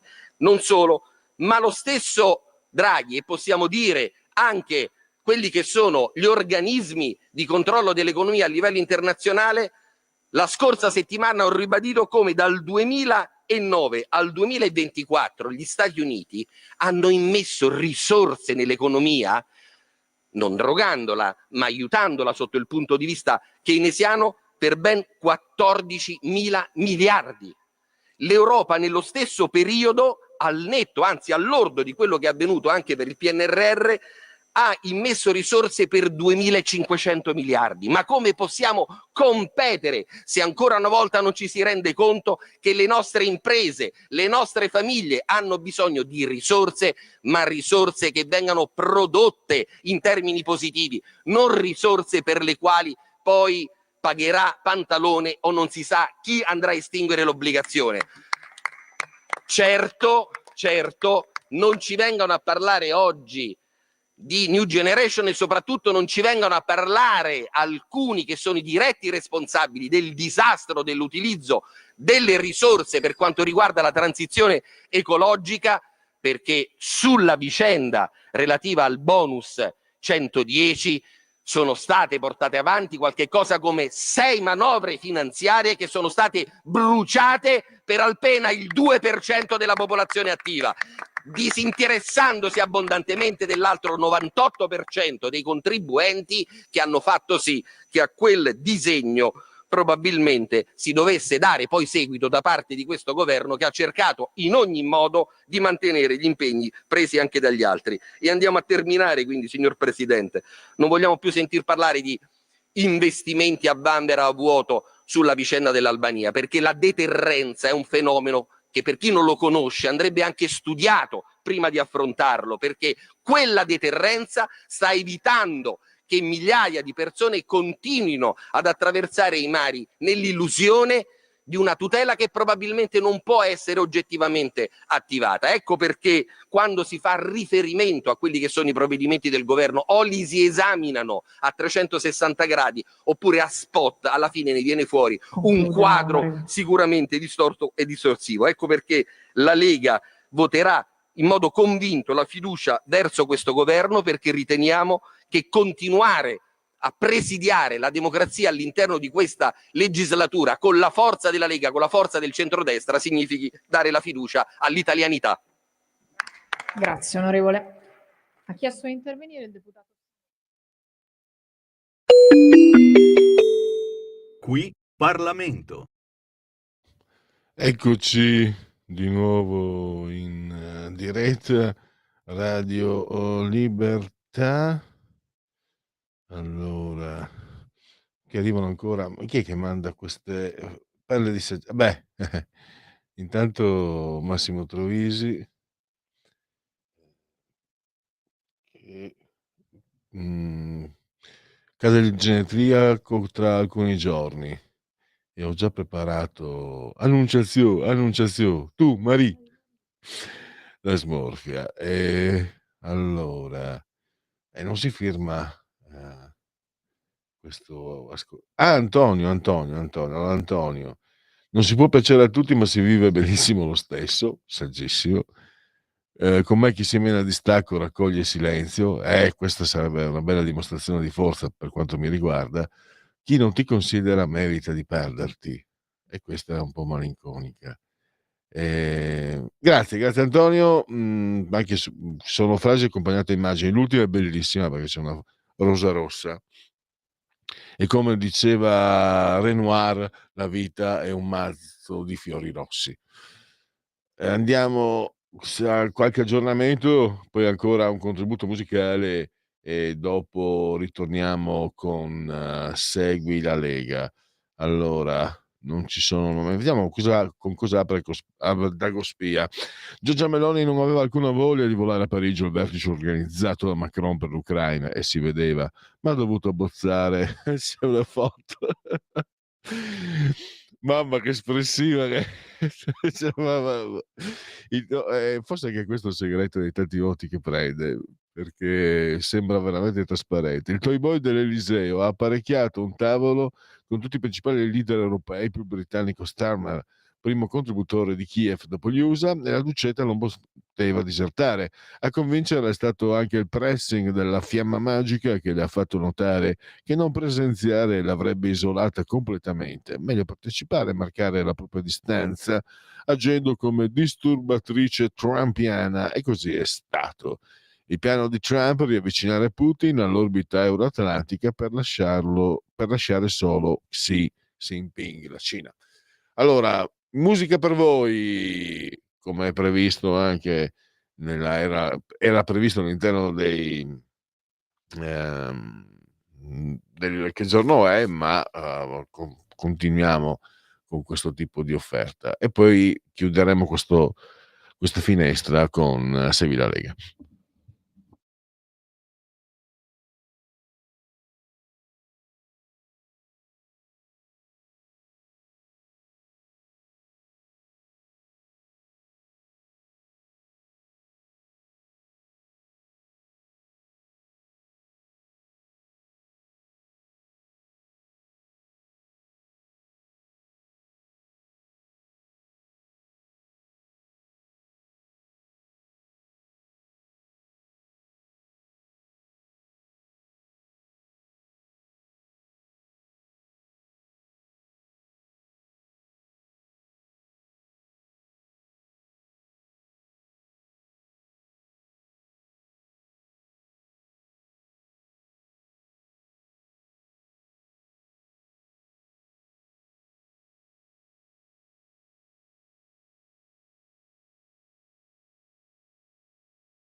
E allora siamo di nuovo in diretta e andiamo con Segui la Lega, prima che la Lega.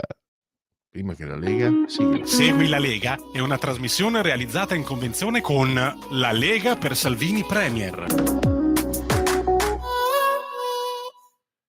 Segui la Lega prima che la Lega segua te alla Marciana o seguisca te alla Pellegrina, non ha importanza, l'importante è che andiate sul sito perché potete fare molte cose. Intanto sostenere le forze dell'ordine che ormai sono sotto attacco sia sul campo ma anche sui giornali eccetera, quindi potete firmare sul sito legaonline.it, scritto legaonline.it. Questo darà modo anche di avere maggior, diciamo, peso per le proposte della Lega nel DDL sicurezza. Poi potete consultare il sito, il calendario nel sito potete consultare il calendario delle feste per vedere quella che vi è più vicina, sia in termini di spazio che di tempo, e poi iscrivervi, è molto facile, molto semplice. Si versano 10 euro, lo si può fare anche tramite PayPal, PayPal, senza nemmeno vi sia la necessità che siate iscritti a PayPal, PayPal. Quindi il codice fiscale e gli altri dati richiesti, e infine vi verrà recapitata la maggiore per via postale. Ma se di mezzo ci sono poste italiane, io raccomando a tutti gesti apotropaici alle femminucce e maschietti, gesti apotropaici calorosi, profondi, approfonditi, alle femminucce e maschietti, a tutti i sessi previsti e anche a quelli non previsti, perché io sono molto inclusivo, la tessera Lega Salvini Premier. Il momento di autodeterminazione civica, il 2 per 1000, sono soldi dello Stato, però noi perlomeno possiamo dirgli dove spenderli, come spenderli, dove e come spenderli, come con la sigla del 2 per 1000. Quindi è una scelta che non ti costa nulla, scelta libera a difesa dell'Italia in Europa. Nella tua dichiarazione dei redditi scrivi D43, non ti costa nulla, D di Domodossola, 4 come il voto in matematica, come i Cavalieri dell'Apocalisse, come gli eroi della Marvel, e 3 invece sempre comunque come il numero perfetto. Le uscite radio-televisive degli eroi della Lega, i suoi politici. Allora abbiamo dunque questo passato, pam pam. Allora, oggi pomeriggio alle 16:48 Rai Radio 1 con il sottosegretario al lavoro Claudio Durigon, mentre sempre questo pomeriggio, un po' più tardi alle 17:15 potrete vedere o ascoltare il responsabile economia della Lega Alberto Bagnai nella rubrica Economia su Sky TG24. E poi ancora dopodomani, giovedì 20 di febbraio, Claudio Borghi, Piazza Pulita alla 7, quindi nell'arena di sinistra alle ore 23, e lunedì 3 marzo, passiamo al weekend, 24 mattino, che su Radio 24 alle ore 8:35, che per chi vi parla ora notturna antelucana, cuore della notte, con sempre lui Alberto Bagnai, responsabile economia Lega. E per Segui la Lega sta su FI, intervallo, e poi andiamo a parlare dei magistrati.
Lo amiamo perché ci offre sempre le cose più buone e naturali. Linea Alberto Acerbis! Buongiorno Semi, buongiorno cari amici di Radio Libertà. Oggi voglio parlarvi del nostro sciroppo alla bava di lumaca Bronco Free. A che cosa serve Bronco Free? Serve per tutti i processi alterati delle vie respiratorie. Avete presente quando abbiamo quel senso di pesantezza sullo stomaco, quando sentiamo che abbiamo la tosse secca, oppure quando abbiamo quella fastidiosissima tosse grassa che non ci fa dormire la notte e il nostro medico ci prescrive un mucolitico? Ecco, Bronco Free è un mucolitico perché contiene appunto la bava di lumaca, gli enzimi litici che aiutano proprio a fluidificare il catarro, favorirne l'espettorazione e riuscire veramente a uscire molto più facilmente da tutte le problematiche che noi abbiamo, soprattutto in questa stagione. Mi rivolgo anche a chi è fumatore e quindi deve convivere tutto l'anno con la tosse. Bronco Free è la soluzione ai vostri problemi. Io oggi voglio farvi un'offerta straordinaria. Bronco Free potete provarne anche solo un flacone, 24 euro. In questo caso ci sono le spese di trasporto, ma la grande offerta oggi per voi è questa: 3 flaconi di Bronco Free a 59 euro. E se dite ascolto Radio Libertà, voi non pagate la spesa di trasporto. E se aggiungete dicendo ho sentito la pubblicità che ha fatto Miriam stamattina in radio, avete anche un omaggio da parte mia. È davvero Bronco Free la soluzione a tutte le problematiche respiratorie? Pensiamo anche ai nostri bambini, i nostri nipotini, li accompagniamo a scuola e il giorno dopo tornano, sono già pieni di tosse, pieni di raffreddore. Ecco, in tutte queste situazioni Bronco Free. All'interno trovate un bugiardino per capire bene come si utilizza. Vi ricordo che è senza glutine e senza lattosio. Come fare per prenotarlo? 030 68 40 408, ripeto 030 68 40 408. Vi aspetto, ciao a tutti. E torniamo in diretta, Radio Libertà, oltre la pagina, con un tema che non tramonta mai da tanti anni, usque tandem verrebbe voglia di dire, la magistratura. Allora, intanto, se non l'avete fatto, vi consiglio l'ultimo numero di Panorama, uscito mercoledì scorso, lo trovate fino a domani in edicola, ma trovate anche online. Un servizio di Tortorella sulla riforma della giustizia, sulla separazione delle carriere. Ci sono anche riferimenti storici, la riforma di Mastella che fece cadere il governo, la nascita di Magistratura Democratica, l'intervista che presumo sia stata fatta da lui nel 94 da un magistrato del pool di Mani Pulite che testimoniava il legame tra la magistratura democratica e il PC. Tante cose. Intanto Maurizio Tortorella, bentornato ai nostri microfoni e grazie davvero. Grazie a te Pierluigi, e grazie a Radio Libertà e grazie a chi ci ascolta ovviamente. Allora, c'è tantissima carne al fuoco, io non voglio, tergiversare, ma un'opinione al volo, te la devo chiedere. Questa frase di Cesare Parodi, che sarebbe anche un moderato, che è presidente dell'ANM, che durante un incontro ha detto pochi giorni fa che per recuperare nei sondaggi occorrerebbero 2 magistrati morti. Allora, io sono per la libertà di parola e di pensiero, ma le reazioni sono decisamente diverse, perché ricordavo, faccio un riferimento storico, il ministro dell'interno Scajola, per aver detto per carità, anche quella è una frase che giustamente si può criticare, c'è libertà di parola, c'è libertà di critica. Disse Biagi rompe i coglioni anche da morto, no? Disse in aereo ai giornalisti, dovete dimettersi, perché si scatenò l'inferno, si scatenò l'arcano. Qui parla il presidente dell'ANM, dice una frase che secondo me meriterebbe se non altro dei commenti. È giusto che lui la possa dire, secondo me, però sarebbe anche stato equo sentire delle reazioni. Volevo la tua battuta al volo e poi entriamo nel merito del tuo articolo, che davvero dove c'è veramente tantissimo materiale. Prego Maurizio. Ma guarda, il presidente della Federazione Nazionale Magistrati, che tra l'altro non è un esponente di sinistra, perché è un esponente della corrente, diciamo così, più moderata. Le correnti di sinistra sono Magistratura Democratica, nata nel 1965, e Area, che è un gruppo che è uscito da Magistratura Democratica su posizioni più di sinistra. C'era una terza corrente di sinistra che era quella di Pier Camillo Davigo, per intenderci, che si chiamava Autonomia e Indipendenza, ma si è sciolta perché Davigo ha attraversato i problemi che ha attraversato fondamentalmente, o sta attraversando ancora meglio. Il presidente dell'Associazione Nazionale Magistrati è di magistratura indipendente, quindi è della stessa corrente di cui faceva parte Luca Palamara, di cui era leader Luca Palamara, per intenderci, cioè è la parte più moderata, meno estremista, meno filosinistra, tutto in teoria. In realtà anche questa corrente, purtroppo per lei e purtroppo per i magistrati che rappresenta, e soprattutto, posso aggiungere, spero di non essere incriminato per questo, purtroppo per l'immagine collettiva della magistratura, che non è questo secondo me, è soggetta non dico al ricatto, ma sicuramente alle pulsioni, alla forza rappresentativa, al traino comunque della magistratura più sindacalizzata, che è quella inevitabilmente di sinistra, perché quella è nata negli anni 60, è nata perché si voleva che la giurisdizione, come dicono i tecnici, cioè l'insieme degli atti della magistratura, avesse un effetto progressivo sulla società. Cioè piegasse, come scrivo nel pezzo che tu hai gentilmente citato, piegasse la politica, piegasse il sistema istituzionale alla visione della sinistra dell'epoca, che era il Partito Comunista Italiano.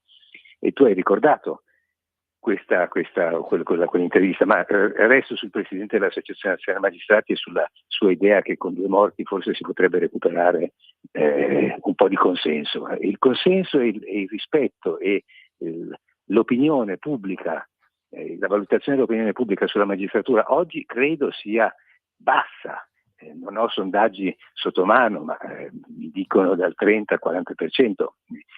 Se pensi che ai tempi di Tangentopoli, grazie alle cronache giudiziarie che ne parlavano come se fosse una rivoluzione salvifica, una palingenesi morale del paese, era arrivata al 70-80%, il passaggio era piuttosto brusco. Io spero che fosse una battuta non particolarmente brillante, uscita dalla testa e dalla bocca di un magistrato sotto stress.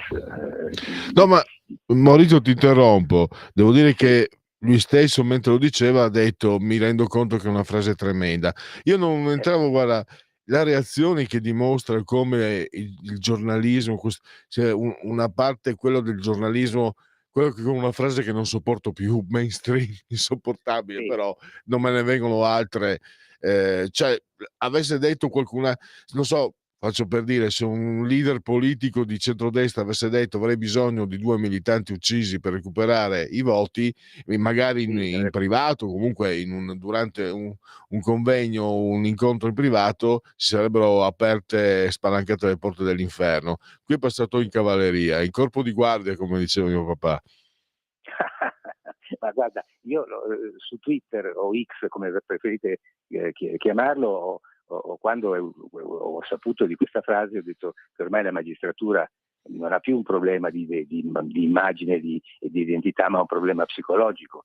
Ha parlato di solipsismo e di psicopatologia, quindi sono stato piuttosto brutale nelle mie valutazioni, e capisco di essere in minoranza e appunto in qualche misura anche di rischiare dal punto di vista penale per quel che dico, ma me ne assumo la responsabilità. Credo che sia esprimere un diritto di critica, quello è all'interno di un corretto modo di esprimersi, perché io non riesco a valutare altrimenti un tipo di reazione così al di là, al di sopra delle righe. Vuol dire che hanno dei seri problemi. Il pezzo di cui tu citavi, che è uscito su Panorama al momento in edicola, è stato per me un pezzo difficile, perché è stato un articolo sul filo dei ricordi. Io ho seguito tutta Tangentopoli fin dall'inizio, anzi da prima, perché ho conosciuto Di Pietro l'anno prima che iniziasse l'inchiesta, quindi l'ho conosciuto nel 91, e ricordo che rimasi piuttosto turbato dall'atteggiamento dei miei colleghi, i giornalisti che facevano cronaca giudiziaria. Io iniziavo da poco perché per i 10 anni precedenti avevo fatto economia, quindi avevo anche proprio un approccio diverso alla materia. La cosa che mi turbò fu proprio quello strapotere della magistratura, che di certi magistrati in particolare, quelli dell'accusa ovviamente, che per il fatto stesso che avevano in mano le notizie, governavano l'informazione. E io inizio questo articolo con una citazione di Francesco Cossiga, che io ho sempre stimato molto, al di là di molte diversità di opinione che ho sempre avuto nei confronti delle cose che faceva, e diceva Cossiga che in Italia non importa chi prende più voti, in Italia governa solo chi controlla la magistratura. Lo disse negli anni 90 e per me aveva perfettamente ragione, perché era assolutamente palese, dimostrato che così funzionava. Maurizio, ti allora... interrompo perché io per prepararmi questa intervista ho studiato il tuo articolo. Adesso il problema non è che nessuno controlla la magistratura, perché tu fai anche una disamina storica, ricordi la nascita di Magistratura Democratica legata al PC, eccetera. Però hai ricostruito anche il caso Mastella, che mi sembra abbia scritto una riforma che mi sembra quella di Nordio di oggi, solo che era 17 anni fa. Scatta automaticamente, in quanto sgradita, votata al Senato da tutti praticamente, quindi la magistratura reagisce, scatta un'indagine che porta poi al crollo del governo della legislatura. Nel 2000, 9 anni dopo, viene assolto Mastella e la moglie, vengono assolti con formula piena, e qui però il governo è di sinistra.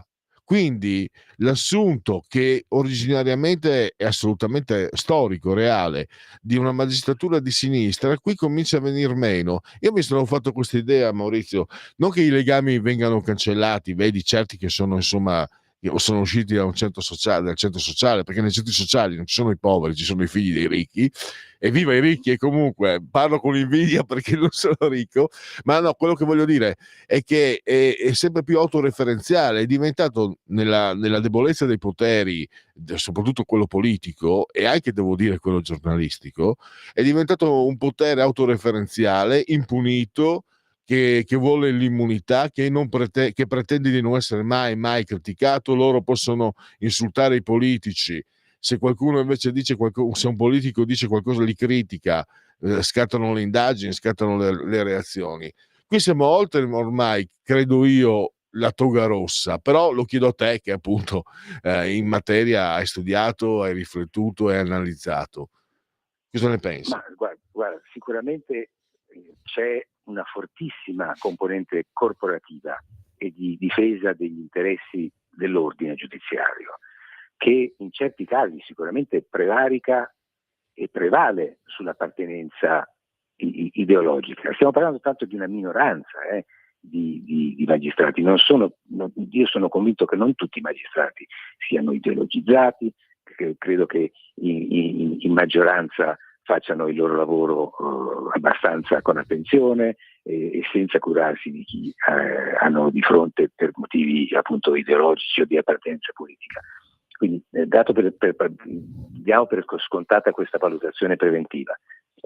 Sicuramente un tempo l'appartenenza al partito, che era il Partito Comunista, e poi il PDS, cioè il Partito Democratico della Sinistra, e i democratici di sinistra, è stata molto forte. L'intervista a cui tu accennavi è stata rivelatoria per me, perché mi ricordo che il magistrato mi raccontò: guarda, che io negli anni 70 ero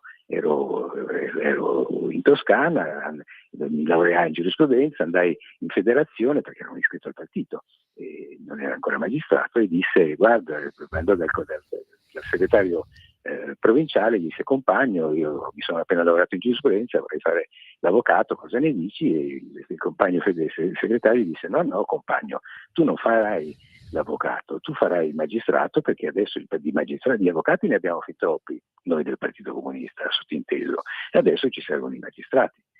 E quindi c'è stata indiscutibilmente, perché io l'ho vista nel giornalismo, un assalto alla categoria.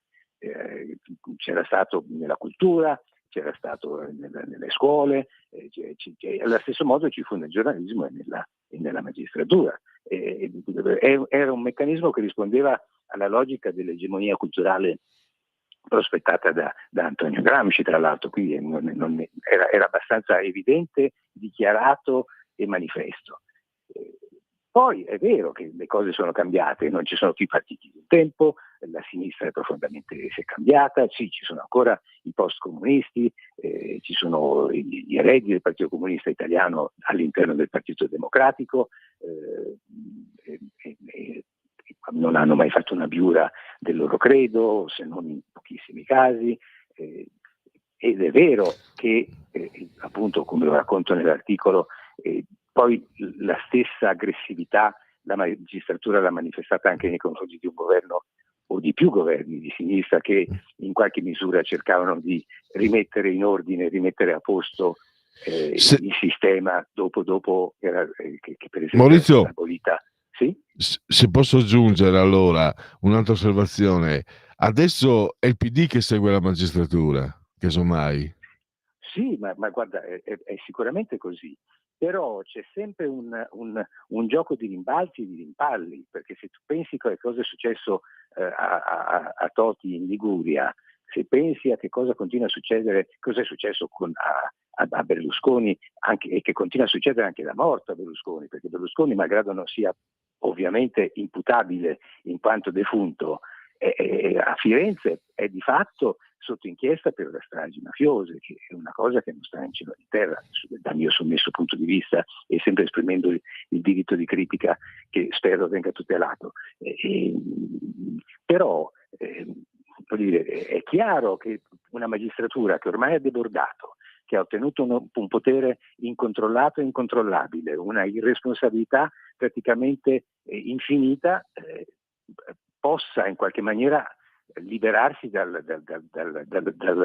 dovere di dare conto a qualcuno e in certi casi, in molti casi, giochi per conto suo, senza dover rispondere a un partito o a più partiti. Devo dire che ultimamente noto più una corrispondenza partitica, politico-ideologica verso nei confronti dei 5 Stelle, che ovviamente sono dal punto di vista ideologico, ideale e anche di rappresentanza politica molto, molto fiancheggiatori della magistratura, perché sono i giustizialisti per antonomasia, intercettateci tutti, il codice antimafia, le leggi appunto col tintinino di manette e così via. Sicuramente così, però è rimasto inalterato il discorso fatto da Cossiga, cioè chi controlla la magistratura o comunque contro la magistratura non si governa. Tu, Maurizio, riporti anche, c'è la frase, la faccio ricordare a te, quella di Palamara: bastano un procuratore in gamba, un paio di procuratori e si ha più potere addirittura di un governo. Sono parole del libro, se non sbaglio, di Palamara, insieme a Sallusti, direttore del giornale, e sono parole impressionanti, anche perché poi il riscontro nella realtà non sono parole esagerate. Prego, Maurizio. Se vuoi te le leggo, il libro è Il Sistema, uscì nel 2022, e Palamara disse: bastano un procuratore in gamba, un paio di aggiunti, cioè di sostituti procuratori, di sostituti svegli, un ufficiale di polizia giudiziaria bravo e ammanicato con i servizi segreti. Se costoro hanno rapporti stretti con un paio di giornalisti di testate importanti e soprattutto con il giudice che deve decidere i processi, si crea un gruppo che ha più potere del Parlamento, del Premier e del governo intero. Ed è assolutamente così. Maurizio, mi è venuto in mente che il caso, non vorrei però essere fuorviante, Pasquale Striano, le intercettazioni. Ma certo, ma voglio dire, sai cosa, Maurizio? Tu che sei memoria storica, io all'epoca ero non solo ero giovane, non mi interessavo né di politica né di giornalismo. Io ho ho avuto le orecchie, per non parlare di altro, massacrate per anni, e la P2, la P2, la P2, la P2, la P2, la P2, la democrazia, la democrazia. Il caso austriano non ne parla più nessuno, a parte i giornali, diciamo, non di sinistra. Ma è vero, ma è assolutamente così. Voglio dire, e sono anni che io ridendo dico che la vera separazione dei poteri non è tra magistrati giudicanti e magistrati inquirenti, ma tra magistrati e giornalisti che fanno cronaca giudiziaria. Ma è ovvio che sia così. Cioè, se io sono un giornalista che mi occupo di cronaca giudiziaria e la mia fonte unica di fatto è o la polizia giudiziaria, cioè la polizia che dipende da un magistrato, o il magistrato stesso, il magistrato dell'accusa ovviamente, perché è lui che ha le carte, soprattutto nelle indagini preliminari che sono quelle più efficaci. E io posso scrivere in maniera critica di quel magistrato? Posso prescindere da quel magistrato che ha in mano lui o i suoi uomini tutte le carte che mi interessano e che il mio direttore continua a chiedermi di trovare per pubblicare qualche cosa che possa far vendere il giornale? No, per questo è impossibile ed è giusto andare a colpire il meccanismo della rivelazione delle indagini preliminari. Primo, perché le indagini preliminari non sono assolutamente la verità giudiziaria, sono una parte di verità, quella dell'accusa, che spesso si scontra con una verità diversa e opposta da quella che è quella della difesa dell'indagato e poi dell'imputato, che spesso vince in giudizio. Ma se io non separo, non divido il magistrato o la procura dal giornalista che poi diffonde le notizie che sono notizie di parte, io non posso avere un giornalismo corretto e rispettoso di quella che è. E si è visto, siamo in chiusura, un ultimo parere ti chiedo. Questa frase, Giorgia Meloni è peggio di Berlusconi perché lei non è ricattabile, è una frase non da Orwell, da Kafka, e i giornali l'hanno passata anche questa in cavalleria, però è stata pronunciata da Marco Patarnello di Magistratura Democratica, e tu hai riportato che secondo Luca Palamara potrebbe diventare lui addirittura il prossimo presidente dell'ANM. Sì, lo diceva Palamara ovviamente prima che poi si svolgesse veramente l'elezione e ne parlava in termini ovviamente paradossali. Perché lo faceva? Perché malgrado Magistratura Democratica non abbia vinto le elezioni all'Associazione Nazionale Magistrati, che è il sindacato, diciamo così, l'organizzazione di rappresentanza politico-sindacale della magistratura riunita nelle correnti, era plausibile che Magistratura Democratica potesse addirittura aspirare alla presidenza dell'Associazione Nazionale Magistrati. Non c'è riuscita, ma di fatto la governa, come ha dimostrato la posizione subito assunta dal presidente, appunto, che è un moderato, non è Paternello, e che si è subito messo al vento della protesta contro la separazione delle carriere, magari appunto non convinto fino in fondo, ma comunque deve farlo, perché all'interno della magistratura prevale quello spirito lì, la magistratura sindacalizzata, ripeto. Poi c'è una maggioranza silenziosa che ascolta e non prende posizione, ed è questo il grande errore che sta facendo la magistratura, perché continua a perdere e continuerà così facendo a perdere la sua credibilità. Maurizio, non sarà l'ultima volta che parleremo di questo tema e di cui tu ti occuperai sulle pagine di Panorama della Verità. Adesso abbiamo però finito il tempo. Io ringrazio Maurizio Tortorella, trovate tutto su Panorama in edicola fino a domani e anche online ovviamente. Grazie ancora Maurizio Tortorella, risentirci a presto. Grazie per Luigi, buona giornata a tutti. Siamo in chiusura, allora ringrazio subito, prima che sia troppo tardi perché sta malissimo, ringrazio Sveva, e sono arrivati, c'è Stefano dal Brembo che saluto, e il Cielo Padulo, no, quello Cielo Padulo era prima, e grazie a tutti voi per aver scelto anche oggi Radio Libertà. Miau.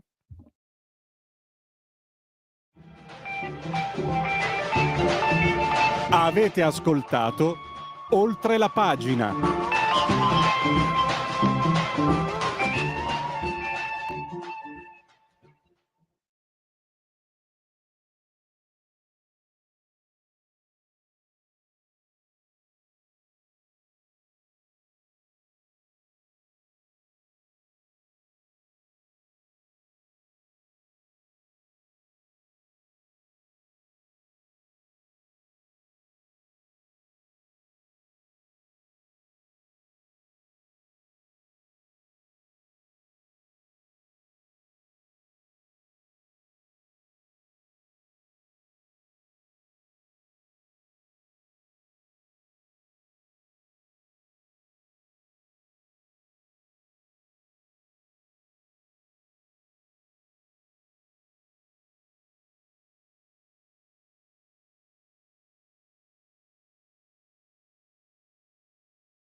Stai ascoltando Radio Libertà, la tua voce libera, senza filtri né censure, la tua radio. Le labbra fanno la differenza, in un volto, in un viso. L'estate fa strani scherzi, sulla bocca, in un sorriso. I ragazzi hanno finito la scuola, c'è chi è già partito per il posto del cuore. Controvento senza un filo di trucco, le ragazze son belle, sono piene di vita. Questa notte un frigorifero rotto, è una canzone che non fa dormire. E lo sogno a pesca, una pioggia tropicale, dove siamo soli, tu inizi a ballare. Da oggi la tua radio È ascoltabile anche con la televisione in digitale. Sul telecomando della televisione digitale o del tuo ricevitore digitale puoi scegliere se vedere la TV o ascoltare la radio. Risintonizza i canali radio e troverai anche Radio Libertà, canale 200.